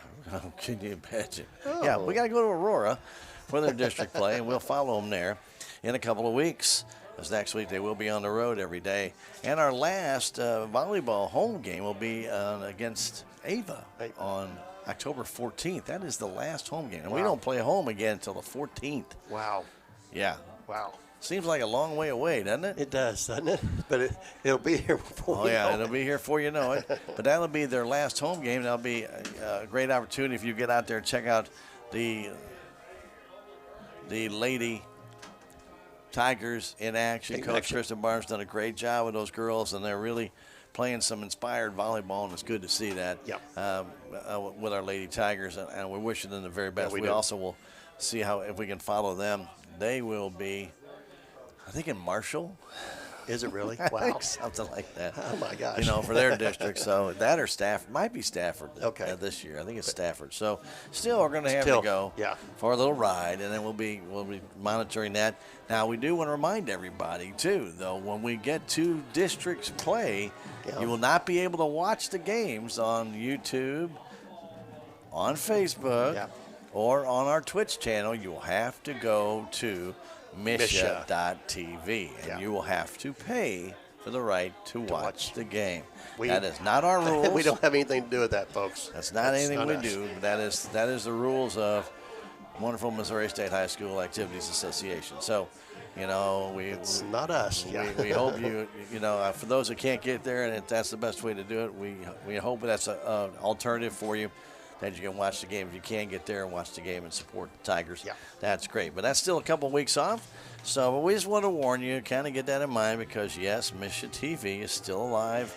I'm not going to say it's well, but it's still alive. It was there last year, and it's again there this year. So, and it was the same with the football. When we get to that district game, no be matter the where it same is, thing. it's going to be the same thing. So we want to just let you know that game will not be available on our channels that we provide you with it free. That's the YouTube, Facebook, or the Twitch. It will have to be streamed through Misha.tv. Yeah. And there is a charge of $10 per game. Yeah. So there you have it. I mean, that's the best we can do, folks. I mean, that's Misha rules, and we got to follow them. Well, we try not to. But we're supposed to. But we're supposed to. We're supposed to. All right. Well, Salem Tigers at halftime have an 18-6 lead on this homecoming night. Rick, you might want to inform our listeners and our watchers just exactly what happened in that first half. Maybe you might want to start with the Willow Springs Bears. Yeah, let's start out with Willow Springs on their stats here for the first half. They had Gavin Ferguson was their leading rusher. He had 12 carries for 34 yards. Nate McDaniel had 3 carries for 8 yards, and Taylor Rothermidstand had 5 carries for just 3 yards. So they ended up with just 45 yards of rushing in this first half. Tiger defense is very good on the ground game. They kept them pretty well in check. Yeah, they filled the gaps. They looked they looked a lot, like you say, pretty good in that first half. A couple bursts they had, a couple runs of 7-8 yards. Where they were able to twist away for a couple of years. Great big, as we've seen. Yeah, and in the air, Taylor Stanley was 6 for 7. And he had 69 yards. So they ended up with 114 yards of offense in this first half as the Willow Springs Bears. Yeah, man, has a nice touch on the ball. Yeah, he did, didn't he? And he really uses his receivers well, but his favorite receiver obviously is the Kohler boy. True. Yeah. Even though that he did fire it out to a couple other receivers. When he got a crunch, he always went looking for number 5. Yeah, like you said there early in the half there, Stanley was going at number 30. Gavin Ferguson was coming out of the backfield, and then he was also splitting out, and he was using him a lot. And then like I said, then toward the end of this first half, he was going to Ryan Kohler. That's his main target. But that's been the main 2 guys that he's after when he's trying to throw the ball. And so they finished with how many yards on the air? 64? In the air. They were 69 yards in the air, so we ended up with 114 yards total in this first half. All right, very good. And Willow did finish with 6 first downs in that first half. They did have 1 turnover, and that was at the very end of the first half on the kickoff where the ball hit the hands of Gennady Dudko. And the ball just dropped right down at his feet as he got hit. Well, thank you. And Salem just took over, but took a knee and decided to walk away at halftime with their 12-point lead. How about the Salem Tigers numbers, Rick? Okay, we'll start out with of course, the leading carrier is going to be Garrett Connell. He had 5 carries for 153 yards. Jimmy Barton had 4 carries for 44 yards. Caden Kaufman had 2 carries for 10 yards, and Luke Campbell had 1 carry. Down here, like where we did, and you let him out with the big pass on the in the busted coverage is all you can say on that stand, because, like you say, nobody picked up Gavin coming out here in the flat, and nobody picked him up, and he just runs down right straight down the sideline. Well, we said he lined up in the slot over there, not in the backfield, and he took off. He just did a fly pattern straight down the field, and Rothermick hit him, and there wasn't a Tiger defender within 10 yards. No. And Connell came from the other side of the field and chased him down, and it took almost the entire field for him to get there. Yeah. So the Bears will kick off. Now the Tigers have to respond and come back with something of their own here, Rick. Yeah, they do. See if we can get a good return. Sidorovich will kick it off. This time it's a wobbly kick. Comes down. Campbell has trouble with it. It's picked up finally deep by Kaufman. Kaufman trying to weave his way out of trouble. Gets through one group. Gets to the other. He's to the 30-yard line, to the 40, to the middle of the field. He breaks that tackle. Down the sideline. And he's going to score, but there is a flag down right at the 44-yard line. Is there one at the 49 also, Stan? There might one be. official standing at the he's 49. Standing there, but there's one at the 44. That one I can see. Yeah, we can see, and the official is standing at the that would the be 49. an 88-yard return, Rick, if it stands, but I'm pretty sure it will not.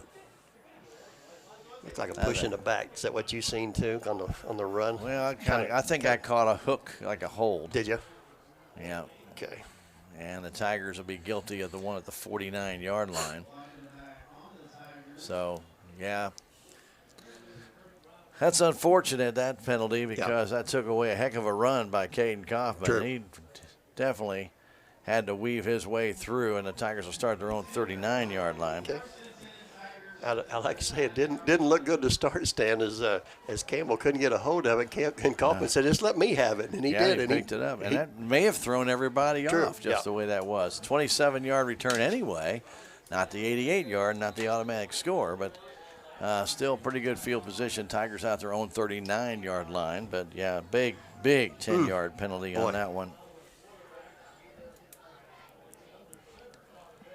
So Connell goes under center, gets this one to Barton up the middle, and Jimmy keeping still on his feet and gets down about maybe 6 yards. Depends on their spot, maybe just 5-yard gain. I think they're going to put him at the 44. Okay. So ring up, the yard marker over there puts him at the 45, but the official standing at the ball's 44. At 44. Yeah, I got you. So bring up second down, still 5 yards to go. Well, that was a heck of a run back by Caden Kaufman, and he just kept weaving in and out of would-be tacklers. Yeah. They just couldn't get a hold of him and bring him down, Stan. They couldn't. Well, really, guys never got a good shot at him. No. Now, granted, there's a couple penalties there might have helped. True. And a little early movement by the Tigers, and the ball came out, but Tigers were stopped in the play right there as Campbell was shut down after a gain of a yard. One, okay. Yep. They stood him up pretty quick. They did, yeah. He didn't have much of a hole there to run through. 3rd and 4. 18-12 our score. Salem on top of the Willow Springs Bears in homecoming tonight. Absolutely fantastic night to be out at the game. True. All right. Connell will go into the gun. He's going to run it himself, trying to get to the outside. They're going to try and chase him down. He reverses his field, and it's only going to get 2. Bears, when they see Connell run out there, now they're bringing everybody up, Rick, and now might be a time to send somebody deep. Behind them, you bet. And throw on a run, because there were 3 guys out there, and it's going to bring up 4th and a yard and a half. I do not see a punter. No, even though Bradley is in there, He's Bradley's there, a tight end, so yeah. Looks like Salem's going to go for it here, Stan. 4th down and a yard and a half from the 48-yard line. They need to get to just across the 49. Connell will give it to Barton at the middle. He's got the first down. Blasted right through the middle. Wow. That's a gain of 5 and a first down for Salem. That's their 9th of the game. He took that handoff, Stan, and just was determined to get as many yards there as he could. He got a good burst.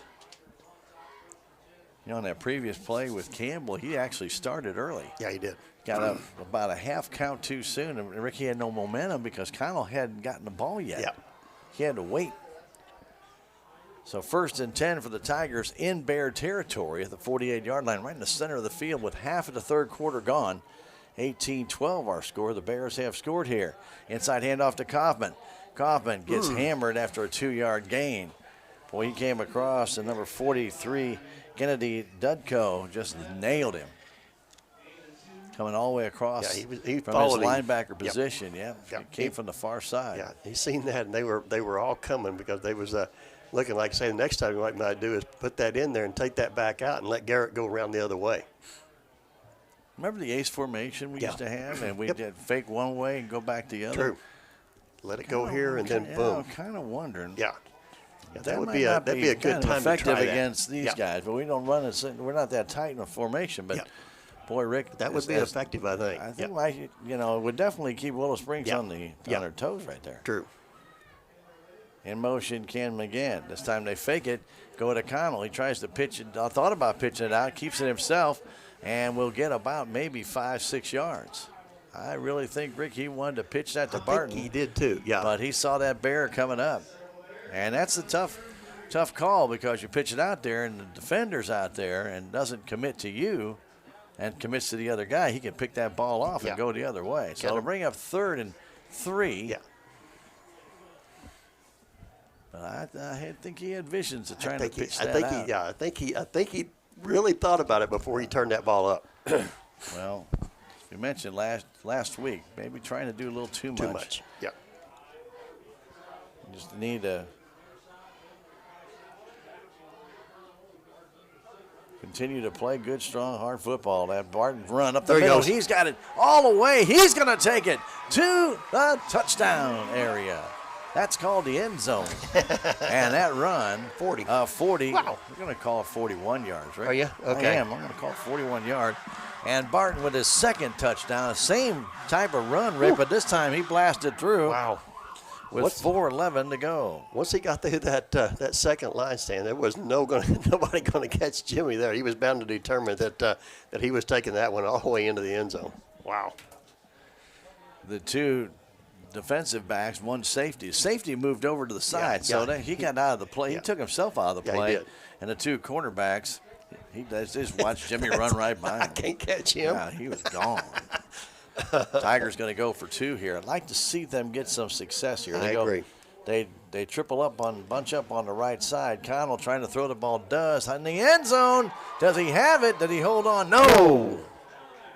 Oh boy, he had him. Good effort there by Kaufman. It was his fingertips. He kept his feet in bounds, but he couldn't come down with the ball. That's so. That was close. a good play, though. Yeah, that was a good play, and just a little high pass, but. Boy, that was close. 24-12 our score. The Salem Tigers leading the Willow Springs Bears here at the Salem High School football field. And the Tigers will be home next week to take on the Mountain Grove Panthers, Rick. Yeah. What a rivalry, huh? That will be senior night already. That doesn't even seem possible, does it? No, it doesn't. And then the Tigers will be on the road at Mountain View and then at Kabul to wrap up their regular season before going into district play. Right now, the Tigers are just behind St. James in the district. They're in the very last place in 0-4. A win here today could change all of that. Yeah, true. There are only 7 teams, by the way, in the Tiger district, so that first place team, I believe, is going to get a bye. Yeah. Which I don't know how fair that is in high school football. True. Maybe we should go back to the old 4 team. Yeah. I agree. Yeah, go back to the 4. Yeah. I think those were fun days. Yeah, they really were. All right, Salem with 4 touchdowns in this game.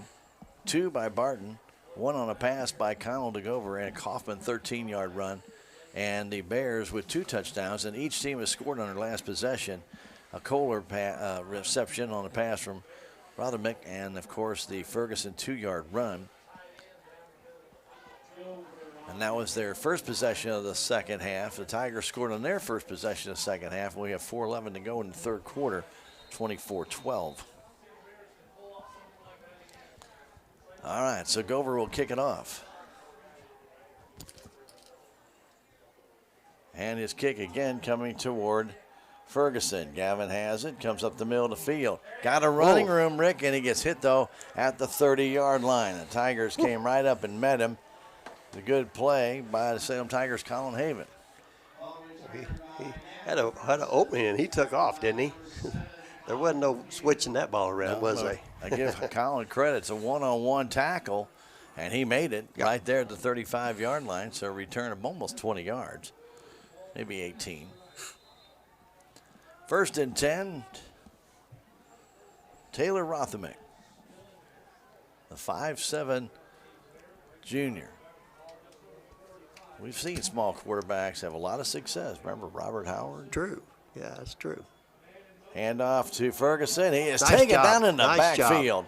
Tigers would not give up there, and breaking through for Salem, making the tackle, number 50, Hunter Shaw. Well, nice job. He just warded off his block and went back, and a 5-yard loss as Ferguson just never got going. No. Nice play by Shaw. Wow. Ian Smith checks out. Yeah, that was a real good. It was. Yeah, he fought off his that block. You're right. It's not easy to bring Gavin down. He did a good job. McDonald back in the backfield. And again, the same pass they wanted to try and go for before. All kinds of time as Rothermick trying to get away from the Tigers. Still on his feet, gets hit a couple times, runs into his own guy and goes down after a gain of maybe a yard. Well, he ran a long way for a yard. But he was trying to escape the Tigers, and he ran into his own guy, had to back up. I don't know how many yards he did run, Stan, Probably but he got a yard. 15 or 20, I would think, but he got a yard. Don't get credit for that many, but he ran that many. It's a going east and west or north and south. In our case, it's north and south. So who told me to go that way? Yeah, he was going east, west, northeast, southwest. He's going all different directions, right? Yep. On a staggered eye, the deep man again, Ferguson. Smith, the up man. Back to throw, Rothermick looking across the middle, fires it out, and it is going to be dropped by Kohler at the 40-yard line. He had him too. Kohler was open in front of Newman. He was right at the sideline. It would not have been a first down. It would have only been about a 9 or 10-yard catch, but it would have put them in a position to go for it on fourth down. I don't think they can here at 4th and 14. So Newman will drop back. Ferguson will drop back to punt, which also means, Rick, you got an offensive player back there to part. Now Newman comes up, and Kaufman goes back to punt. Snaps a good one. Ferguson gets off a good kick. That's a line drive kick. Be careful. And it goes over the head Be of careful. Kaufman and takes a Willow Springs Bears bounce down inside the 20 to about the 18-yard line. Good That's kick, a Stan. heck of a kick. Man, that's a good kick. He got the good roll, too. Wow, that's a good kick. So the Tigers will start out deep in their own territory with 2:19 to go in this third quarter. Salem up 24-12, and there is a flag down at the 40. Yep.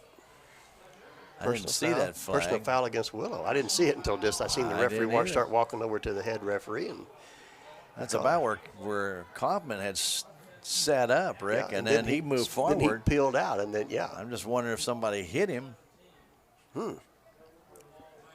And a personal foul, you say, and that'll move the ball back 15 yards.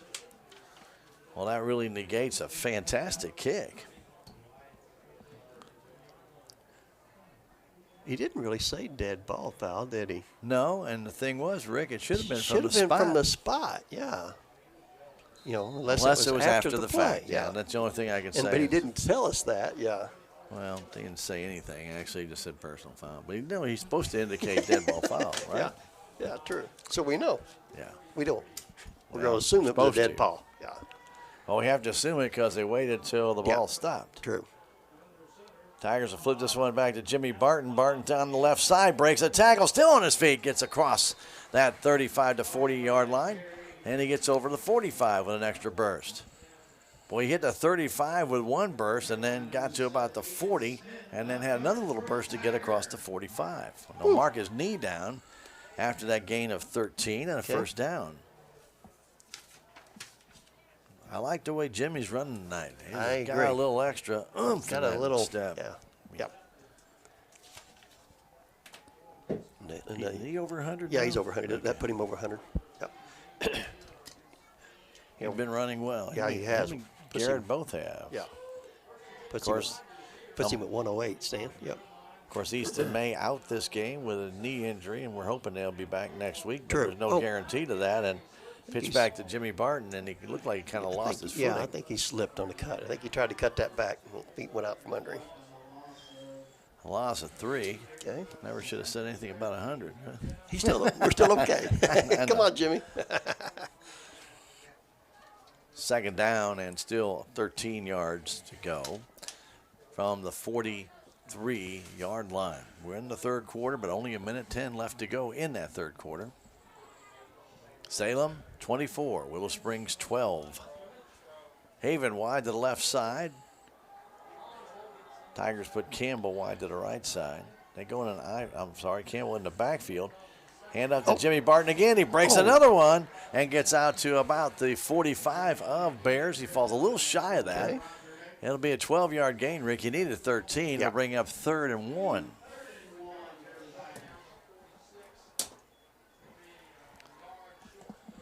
Third down, 1 yard to go at the Bear 45-yard line. Another touchdown here would be tasty. I'd take that, yeah.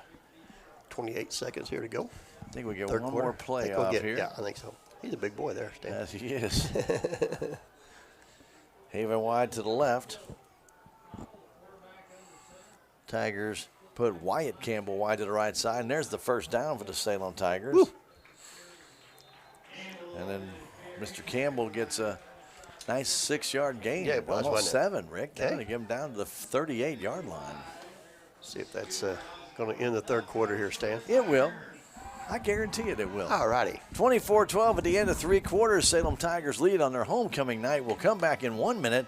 This is Tiger Football on KSMO Media. If you have the audacity to believe a financial advisor should talk with you, not at you.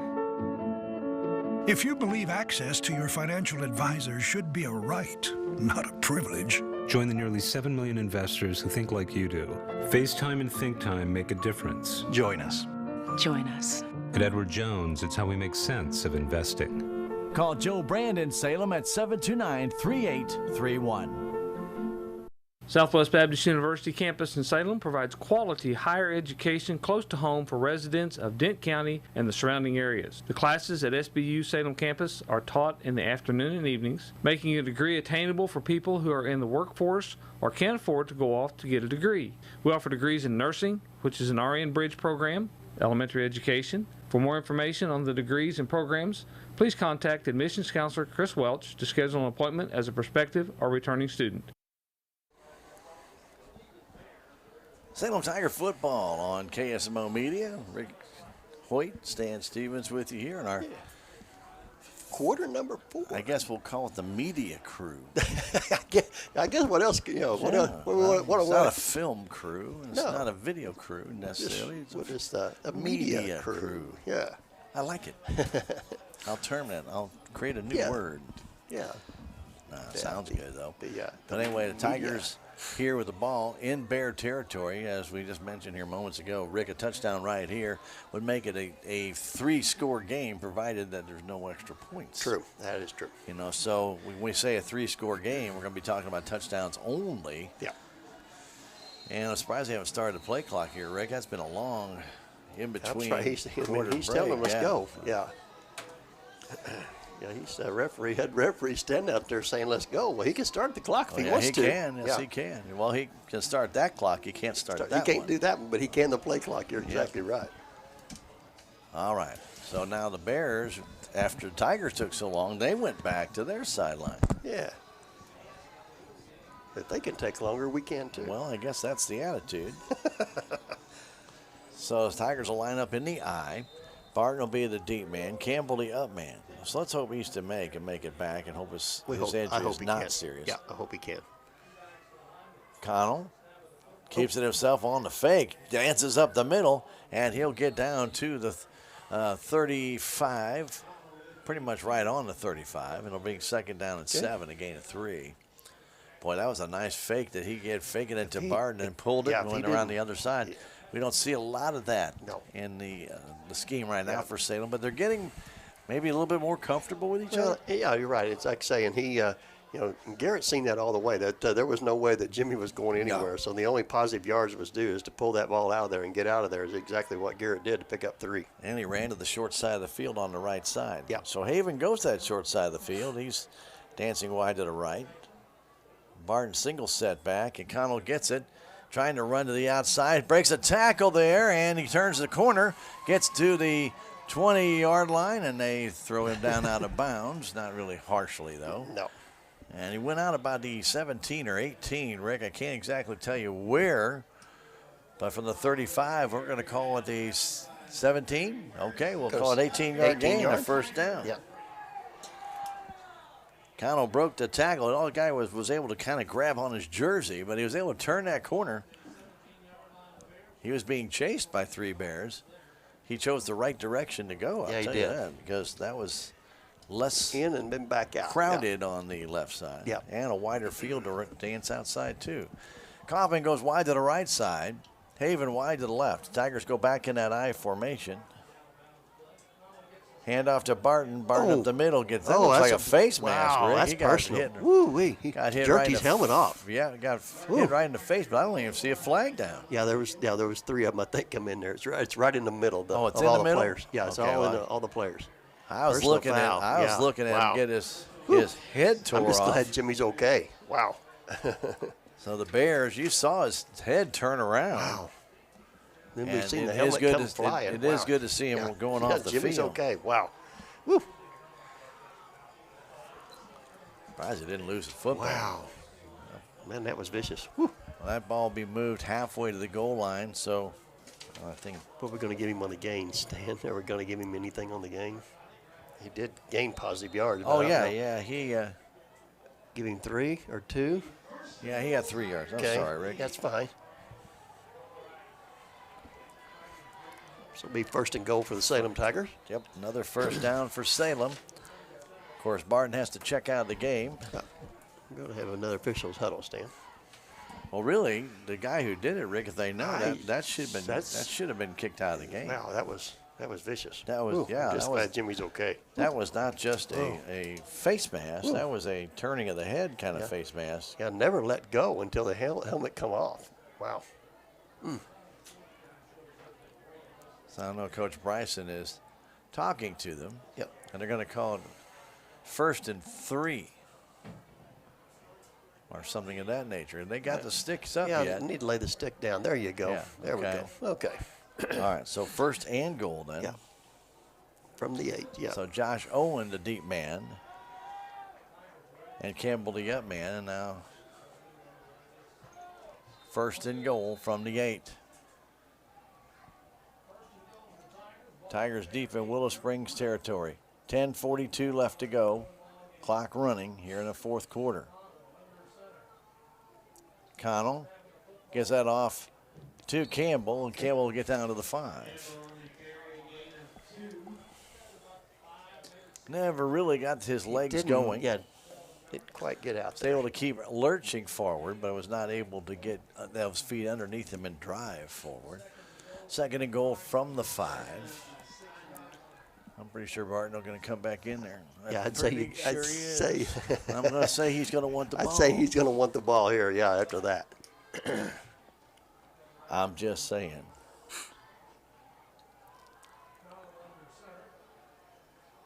Connell will give it to Barton. Barton breaks through, dives, but he's only to the 1. They're going to mark his knee down at the 2. He If he could have just stayed on his feet. Couldn't stay up one more foot, yeah. And it'll bring up 3rd and goal from the 2. Got tripped up and just couldn't keep his knee off the ground. He tried. Oh, yes, he did. did try. 9:31 to go in the 4th quarter. 24-12, Salem on top. Barton already with a couple of touchdowns. He would love to add to it. I'd say you're right. Tigers taking a lot of time off this clock too, Rick. Yeah, they are. Kaufman going wide to the right. Haven wide to the left. Connell in the gun. Flips it back to Barton. Whoop. He has to stutter step a little, trying to get to the outside, and he'll get back to the line of scrimmage. Back to maybe to 1. They're going to put him at the 1, Stan. Yeah, going to give him a yard. I don't know why they just didn't go back to the same play as they did. Yeah, I the would one just before. let him pound. Yeah. Well, now the Tigers at 24-12. 8:45 and counting, Rick. It's 1 yard away. You think Jimmy up the middle? I'd say give it to him, and if we get a push on the offensive line, and just let him pick the hole and go, Stan. Colin Haven brings in the play from Coach Barnes. Only 10 seconds left on the play clock, Come on, so guys. it's getting a little tight. Now down to 5. Connell in the gun. Gets it himself, wants to turn to the outside. He's going to run out of room. Has to try and throw the ball. I think a flag went down. There is a flag down, Stan. You're right. About the 6-yard line. And it might be in the area of holding, Rick, and won't matter at that point. But a flag did go down.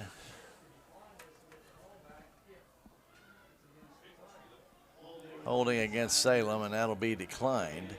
And the Bears will hold, Rick, and the Connell lost yardage there. Okay. Again, I'm not sure why we wanted to go outside when we're a yard away. True. And we've had success going up the middle, but 8:04 is the time remaining. So instead of us getting that extra touchdown, Rick, that we had hoped to get, the Bears, and they showed quick strike capabilities. 8:04 is a long time. A lot of time. Both teams still have 3 timeouts, by the way. So the Tigers failed to get it in on 4th down. Yep. And Rotherham and the Bears are back on offense, but deep in their own territory. Rotherham turns, flips it outside, trying to get out there, and getting out across the 10, a gain of about 2. Is that Gavin? Oh, that's McDonald, I believe. Okay. Yeah, it is McDonald. Okay. No, Gavin wasn't back there. He wasn't back there, was he? No, he's out there now, but he wasn't back there at that time. So a gain of 2, 2nd down, 8 yards to go. Well, Rotherham has had success throwing the ball. Did have a Kohler drop on that last drive. That kind of hurt him. Kohler does go wide to the left side. 3 guys in the pattern. Back is Rotherham to throw. Looking, rolls to his right. Now wants to throw very deep down the middle of the field. That ball is going to be intercepted by the Salem Tigers. That's Connell with the interception. He just got in front of Ferguson and picks it off with 7:15 to go at the 38-yard line. That ball came out of his hand and just fluttered. That kind of looked like a wounded duck, huh? It did. He was trying to go deep and overthrow everybody, and that ball just came out the wrong way. Yep. Never really had a chance, did it? No, not really. Yeah. There was two Salem defenders there standing. Either one of them, like you say, could have come up and made that pick, but it was Garrett in the front. Well, Garrett had the better position he to did. do it. So again, the Tigers go in the I formation, give it to Barton up the middle, and Barton will get a couple, maybe 3, maybe 4 down to the 35. He got spun down out there by number 58 of the Bears, Landon Crudgington, and he gave him an extra yard with that spin. Yep. And right now, Rick, the clock is just as important as the yardage. You want to take 2 plays every minute. You got plenty of time, like you say. We're just now down to 24 on the play clock. Yeah, say take it down and then run the play. Ball right at the 35-yard line. Tigers stay in the I formation. They've been using this a little bit more tonight than the single set.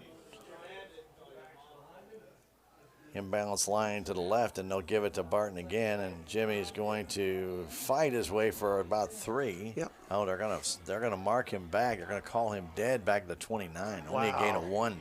Wow. He got all the way up to the 27. All that extra work for nothing, as the one official marked him at the 29. Ouch. So it'll still be 3rd down and around 5. Wow. That's a rough call. Yeah, It said his motion was stopped, I guess, and they blew the whistle. Woo. And once the whistle blows, it doesn't matter what you're doing. True. Bring up about 3rd and a long 5, Stan. 3rd and 5, back in the I formation. I'd run it. Yep, I would too. Connell wants to throw it. He fires that ball out. It's caught there by Campbell. Campbell breaks a tackle, still on his feet. Gets inside the 20-yard line to about the 17. Nice pass from the 34 down to the 17. The first down for the Tigers on the 17-yard play. Yeah. Good job by Campbell to go up and get that ball, Rick. Yeah, there was. That was Garrett had to get rid of that ball. He had 2 guys in his face, and he had to get that ball up and over them and into Luke's hands. That was a nice job. And Luke then had to avoid a tackle And right away, he and did. then was able to gain some extra yardage. The Tigers, again, knocking on the door, 5:15 to go in the 4th quarter. And the Tigers with a 12-point lead. Run, Stan. Well, that was a well-timed pass play. Yeah. And they give it off to Barton again. Barton dances into the line, and it gets kind of laid on out there after a gain of about, I'm going to say 4, maybe 5. Oh, no. They're actually going to mark him down near the 11. Yeah. Okay, so they're going to give him about, I'll say about 5. Let's go I'll 5. say about 5. Yep. One guy on the near side was marking him at about 13. He was like, I think. What are you doing? Well, I agree. Rick, we've seen it before. Oh, yeah. One guy marks him here, and the next guy's 2 yards different. Say, give it to him. Well, we have our You put the preference. ball down. Yeah. We know which one it should be. It's just, they're always. It don't always work, does it? No, they just don't always Well, listen to us. All right, Connell, give that handoff up the middle on the first man through, and that's Campbell. And Campbell will get down to about the 10. And that'll bring up 3rd down, about 3.5. Yep. But the clock is ticking down. 3:48 to go. The Salem Tigers score here, Rick, and it'll be looking really good for that first win. Yep. But right now, it's still just a 2-score game. And with missing the extra points, true. A touchdown in a 2-point conversion or an extra point, Rick, then you just need a 6. Yeah. Onside kick. And, yeah. It can be disastrous. It can happen, yeah. So 3rd down, we're going to call it a long 3. Connell wants to throw. Fires that ball across the middle. Touchdown, Salem Tigers. Campbell gets the touchdown. He fired that ball in there. He did, didn't he? Wow. I'm glad Luke seen that and coming, Stan. About knocked him over. He did. And with 3:10 to go, Campbell the touchdown on the pass. 11 yards 11-yard pass. Wow. Hit a bullet, Stan. Wow. Reminds me of that guy at Duchesne. Oh, yeah. Remember him? The guy threw it like it was a baseball, huh? Yeah. About as hard as a baseball, too. True. Go in for the point after. 30-12. Tigers snap it back. The kick is up, and the kick is blocked, and a flag comes in, maybe roughing the kicker. Yep. I'd say you're right. Usually if they block it, though, Rick, you can't get roughing the kicker, but we just saw a deflected pass and a pass interference call. Yep.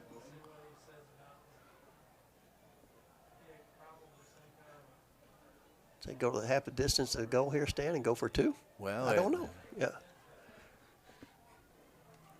The official's coming out to talk to Coach Barnes. See what he wants, yeah.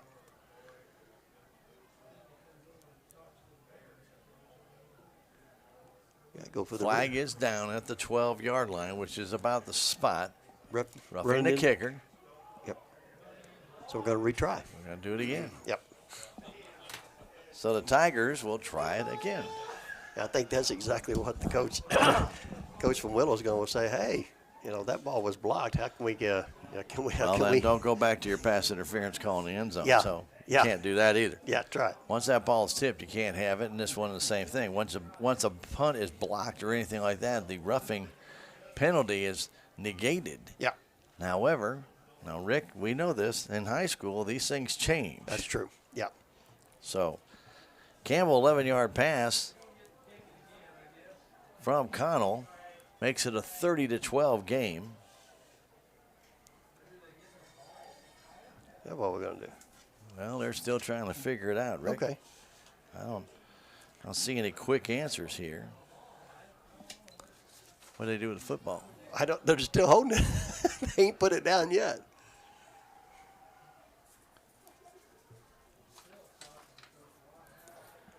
I mean, you got to mark off the penalty.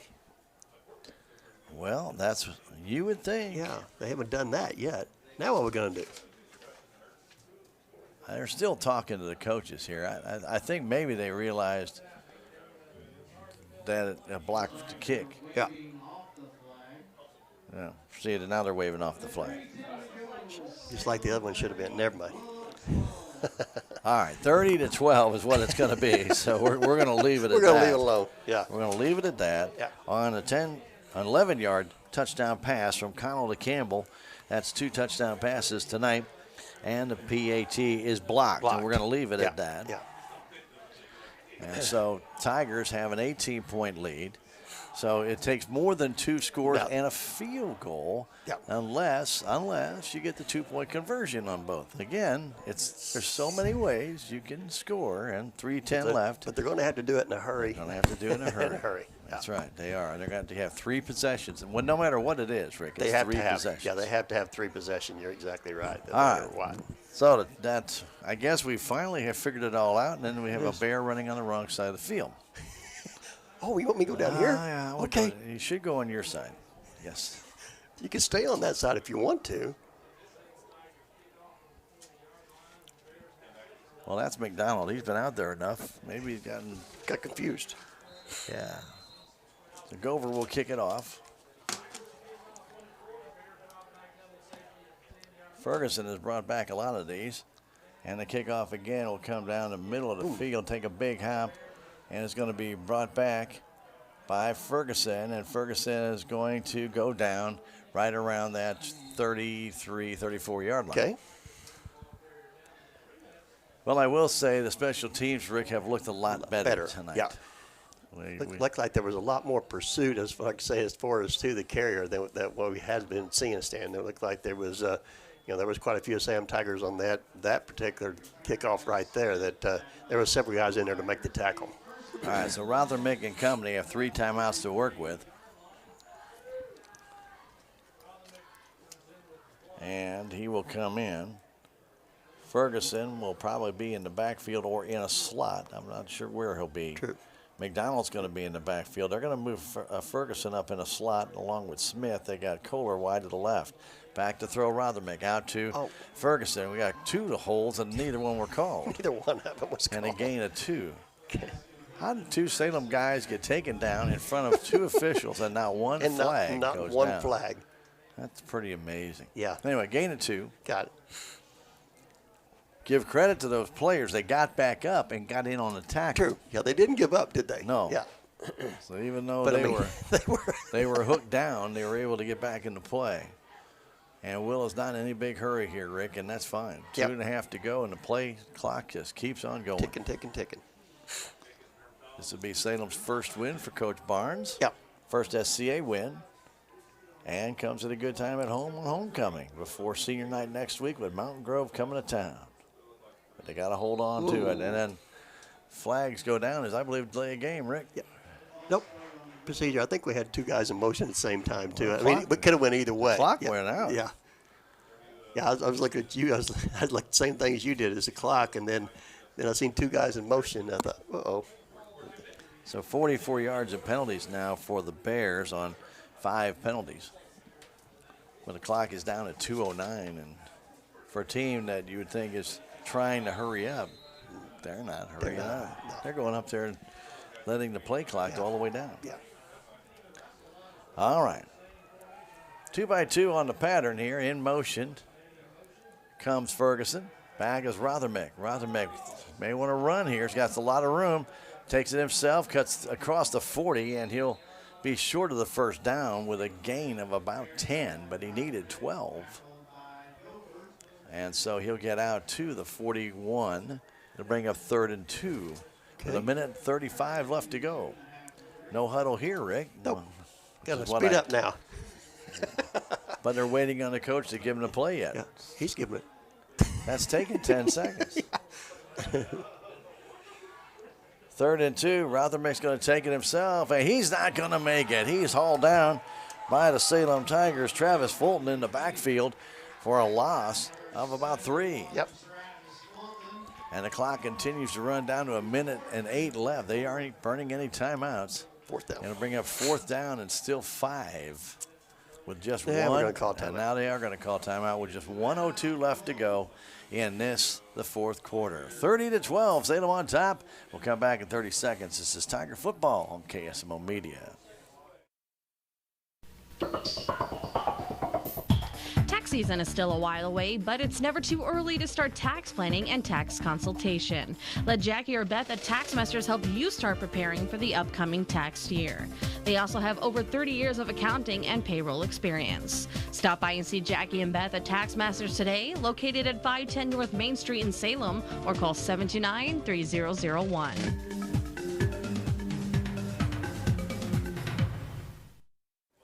30-12, Salem Tigers on top. 1:02 to go in the ball game, and the Tigers will be enjoying their first win on their homecoming night with new coach Bryson Barnes, and I'm sure that it's going to be a big burden off his back. Yeah. And I know Finally get that first he was win. concerned. You're right. Yeah, talking to him today, he was very hopeful. Whatever I need, I like that. I like that too. I like that. Whatever I need. Thanks, Jim. All right, 1:02 to go. 30-12, our score. 4th down, almost 5 yards to go.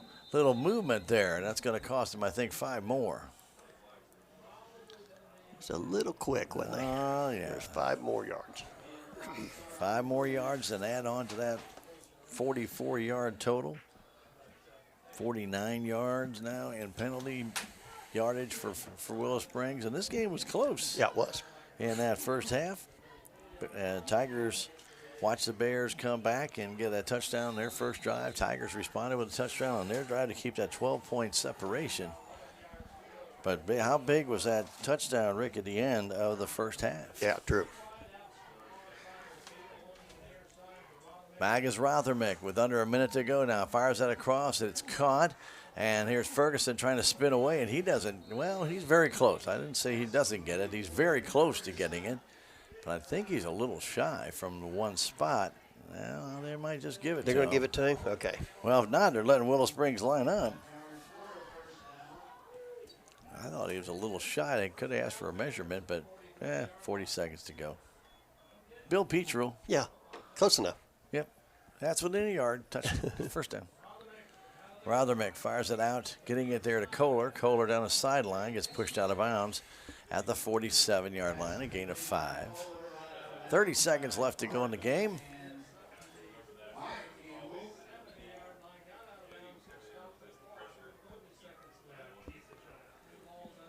Okay. 30-12, Salem on top. Great game for Jimmy Barton.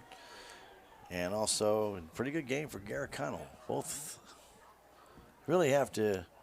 You got both guys over 100 yards? Oh, yeah. Yeah, 132 and 174, Stan.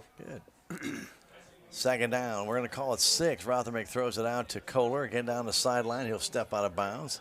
He'll pick up about 3 or 4 yards and, just extend the game a little longer. True. With 26 seconds left. You're going to throw a lot of those passes to get all the way down the field. It'll take a while, isn't it? Oh, gee. Yeah. Wow. And he might do that and then just take off, Rick, and they'll just do a double pump. True. You got to be aware of that. Yeah, especially. Kohler goes to the other side Yeah, we along gotta with go that Ferguson. side. Both Fergusons are out that way. Brendan and Gavin. He looks that way. Now looks the other side. Now he's going to take off. Rothermick's going to get the first down, then go out of bounds. And a flag on a little push.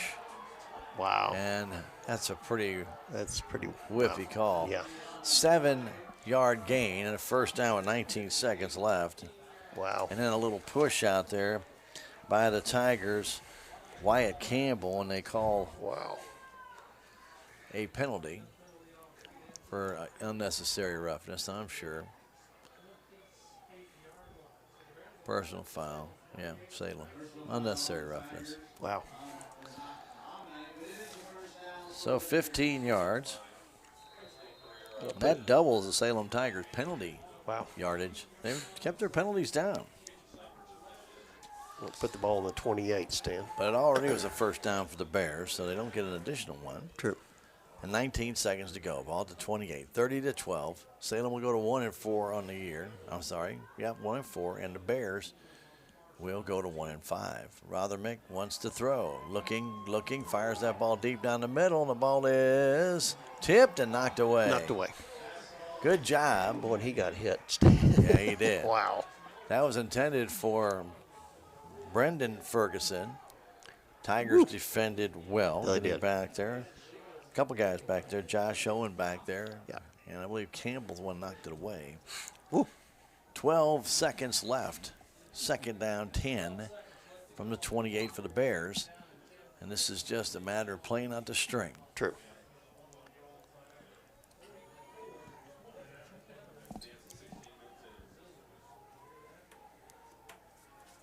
In motion goes Ferguson. Rothermick back to throw. Getting pressure. He's trying to set up the screen, but he didn't have enough oomph to it.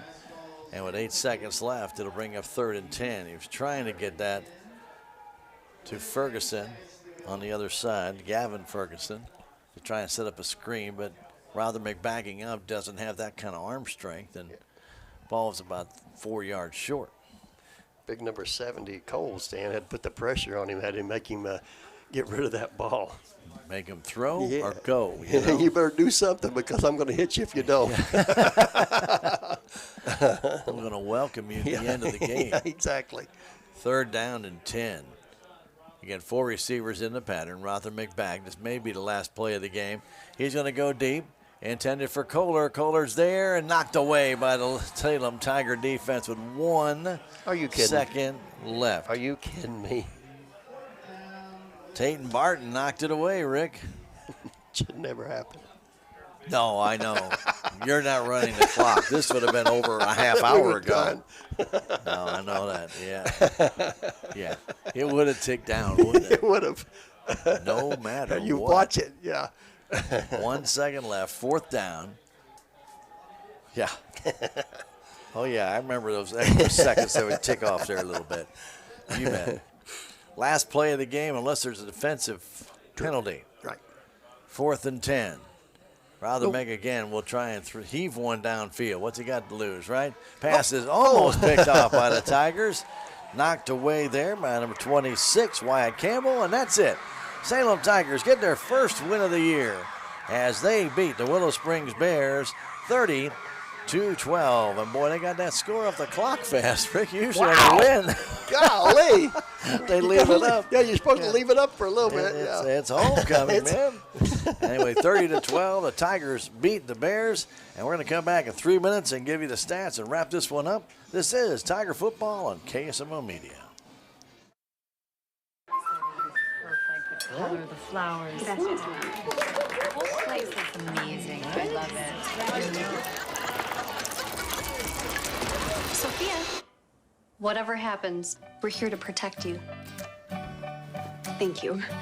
There's no room for fear in your dream home policy from American Family Insurance. Insure carefully. Dream fearlessly.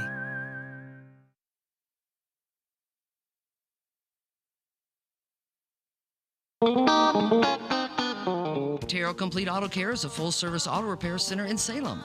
They offer full-service oil changes as well as $2 discounts on Tuesdays for all ladies, and Wednesday is Senior Citizen Day. Plus, Terrell Complete Auto Care can take care of all your auto and diesel repair needs. They offer free pickup and delivery in town. James and Sheena and the staff of Terrell Complete Auto Care are proud to support the Salem Tigers. Hi, I'm Susie Cahill, Director of Healthy Dent County Fitness Center. Are you looking for a place to begin your journey to better health? Come inside. Never in my life have I been in another atmosphere where everyone was so friendly and eager to help others. It's not just the staff, it's the members. They're so passionate about what they do and so excited to help you.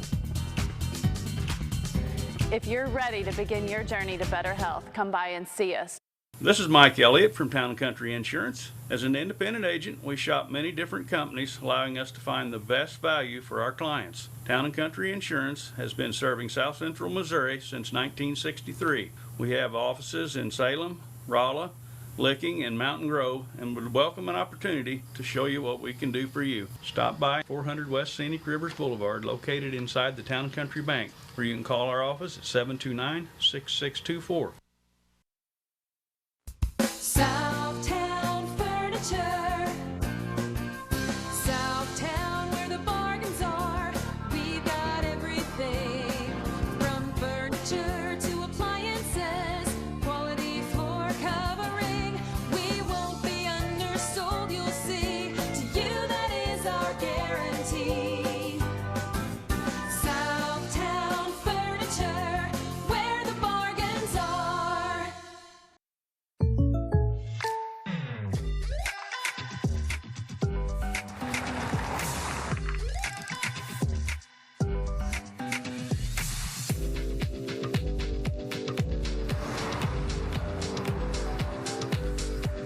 For your surprisingly great rates, contact your local State Farm agent today. If you want the real deal, call State Farm agent Cameron Irway in Salem today. Like a good neighbor, State Farm is there. So it was time coming, huh? I agree Well, with the you. Tigers are celebrating on the field. That's win 30-12. And here at KSMO Media, we thank you again for joining us however you did, whether it be by radio or by Twitch or by Facebook or by YouTube. We appreciate you joining us and hope the game was to your satisfaction. Hopefully, if you're a Salem Tiger fan, it was. You liked it. If you're not, then we hope the game went well for you. We're going to give you the stats from this one. Ricky's got all those rushing and passing stats for you. How about the Willow Springs Bears, Rick? Yeah, let's start out with their leading carrier is going to be Gavin Ferguson, number 30. He had 15 carries for 29 yards. Taylor Rothermut had 9 carries for 18 yards, and Nate McDaniel Stan had 5 carries for 14 yards. They only had 61 yards of rushing on the night. Yeah, the Salem Tigers defense is pretty good against the rush. I got to give them credit. And Ferguson is a good runner, and Rothermich being a runner from last year, they were able to contain him. So, pretty good job. You bet. And he put the ball up, Stan. He put the ball up 18 times. He completed 11 of those for 175 yards. Of course, 85 was that on one play, and he had 1 interception. And so he ended up with 175 yards and 61 in rushing. So they ended up with 236 total yards of offense on the night. And he did have 1 passing touchdown as well. Yeah, he did. Yes, he did. All right, Houston. Where I'm going to Houston. Willow Springs ended up the game with 9 first downs. They had 6 in the first half, 3 in the second. 1 turnover, which was a fumble turnover, which was on the I won't say onside kick. It truly wasn't an onside kick. It was just a squib kick. But the Tigers were able to recover it off the hands of a Bear. And then they did have the 1 interception by Garrett Connell in that fourth quarter. And 6 penalties for 49 yards for the Willow Springs Bears. How about the Salem Tigers, Rick? Yeah, we'll start out with the leading carrier is going to be Garrett Connell. He had 11 carries for 174 yards. Jimmy Barton had 16 carries for 132 yards. Luke Campbell had 5 carries for 16 yards, and Caden Kaufman had 3 carries for 12 yards. So, Stan, we ended up at 334 yards of rushing on the night. Yeah, that's more Salem Tiger-ish. Yeah, you're exactly right. When I told that up, I thought that's what it should be. Okay. And Garrett put the ball up, Stan. He put the ball up 10 times. He completed 6 passes for 61 yards. So we ended up with 395 total yards of offense on the night. And 2 touchdowns. And 2 touchdowns. 2 touchdowns. Very good. And let's go over that scoring for you. Well, first off, before we do that, Salem had 14 first downs in this game. They did fumble the ball one time. That was back in the first quarter. Jimmy Barton lost the ball. And the Tigers were penalized 3 times for a total of 30 yards in this game. Scoring went like this in the first quarter. Salem Tigers got the ball in the opening kickoff. Well, the Willow Springs Bears did win the toss. They elected to defer. Tigers got the ball, and their first 2 running plays by Garrett Connell netted 70-something yards. Or pretty 72. close. Yeah, 72 yards and 2 carries. Then Kaufman was able to take it in from 13 yards out. I think it was a 4-play drive total.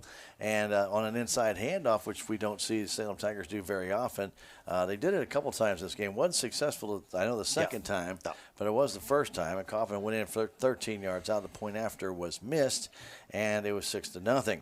Tigers increased that score to 12-0 early in the second quarter. But before that, Rick, they had a good goal line stand, stopping the Bears. They took the ball over, and they went the entire field. And the Bears had they had a couple of long drives in this game, which they took a lot of clock off. But the Tigers were able to take that one all the way from their own 4-yard line and then went down the field and ended up scoring early in the second quarter at the 10:25 mark. So a minute 35 seconds into that second quarter, Barton 30-yard run up the middle, and that was a fantastic run in which he was able to change speeds on his way into the end zone and watched for his blocks and was able to gauge with the tacklers. I was very, very impressed with that run by Jimmy Barton. 2-point conversion.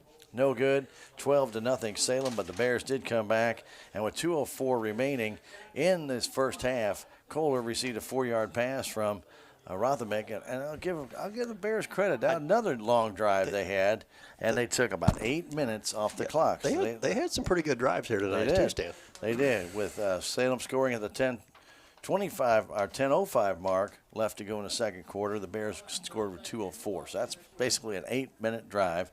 And the penalty after was missed.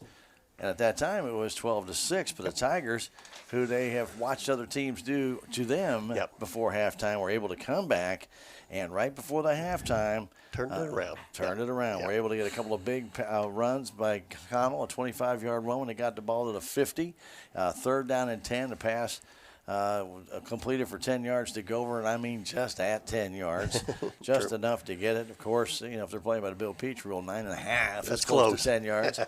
And then they got down to the 25-yard line, a pass to Gover got to the 10, and then a 10-yard pass in the end zone to Gover again, and the Tigers had their 12-point lead again going into halftime, 18-6. In the third quarter, it was one of those things that you didn't know how it's going to happen. Remember last week at Ava, we had a close game. They took the opening kickoff all the way back and just changed that whole game. Well, the Tigers, specialty teams tonight, Rick, I thought were very, very good. Really good job tonight. Anyway, they didn't take it back for a touchdown, but they did end up scoring a touchdown on that first drive with 9:10 to go. So it didn't take them very long, only just under 3 minutes, 2 minutes, 50 seconds. And then a Ferguson 2-yard run finished it off. Point after was missed, and we were back to a 6-point lead, 18-12. But that didn't stay that way for long, as the Tigers then went on their own 5-minute drive and a Barton 41-yard run. And Rick, that was a beautiful run. That was a power run. You talk about one where he was able to manipulate his way through the line. This one was just a blast. Just and he let was me through go. there and gone. And as we mentioned, the 2 cornerbacks were standing there watching him come up, and he just blew by them, and they just turned and watched him. They didn't even chase him. 2-point conversion was no good, and the Tigers got their 12-point lead again, 24-12, and then they finished it off on a Campbell 11-yard pass from Connell with just 3:10 remaining in the fourth quarter. That pretty well sealed the fate of this game. The point after was blocked. 30-12, Salem Tigers win it and go to 1-4 in the year, 1-3 in the SCA, and right here, what can you say? Willow Springs, they're 1-5 on the year. Salem doesn't have as many games played now. That's right. And so they are 0-4 now in the SCA. Mountain Grove comes to Salem next Friday. We hope you come out, support your Tigers. It will be senior night. So come on out and salute the seniors. And for all those you can't make it, we'll have it again on KSMO Media right here in Salem on KSMO on radio. We'll have it on Twitch. We'll have it on Facebook, and we'll have it on YouTube right here. Not Google. No, we're not going to do Google. Don't watch this Google. I don't know what the hell. I don't know where that came from. I don't either. But nonetheless, that's where we're going to be, and we hope you'll be with us right here on KSMO. For those on the radio side, Cardinal Baseball coming up next. For those watching, thank you for streaming with us, and we hope everybody out there has a great weekend. For Jim back at the station, for Ben, for Krista, for Craig, for Rick, I'm Stan. Thank you for joining us, and all of the KSMO media crew, we thank you for being with us on your Friday night. Have a great weekend, and good night from the high school football field. Thank you for watching today's broadcast of Salem Tiger Sports right here on KSMO. Tonight's broadcast was brought to you by these fine sponsors: the Salem Memorial District Hospital, K&H Auto Supply, Farm Bureau Insurance, Willie Strader Agent, Duncan Family Chiropractic, the Bank of Salem, Napa Auto and Truck Parts, Edward Jones, Southwest Baptist University Salem Campus, Tax Masters, American Family Insurance, Calvin Malone Agent, Terrell Complete Auto Care, Healthy Dent County, Town and Country Insurance, Southtown Furniture, and State Farm Insurance, Cameron Irway Agent. Be sure and follow us on Twitch, YouTube, and Facebook. Plus, visit us online at ksmoradio.com for more exciting Salem Tiger football action.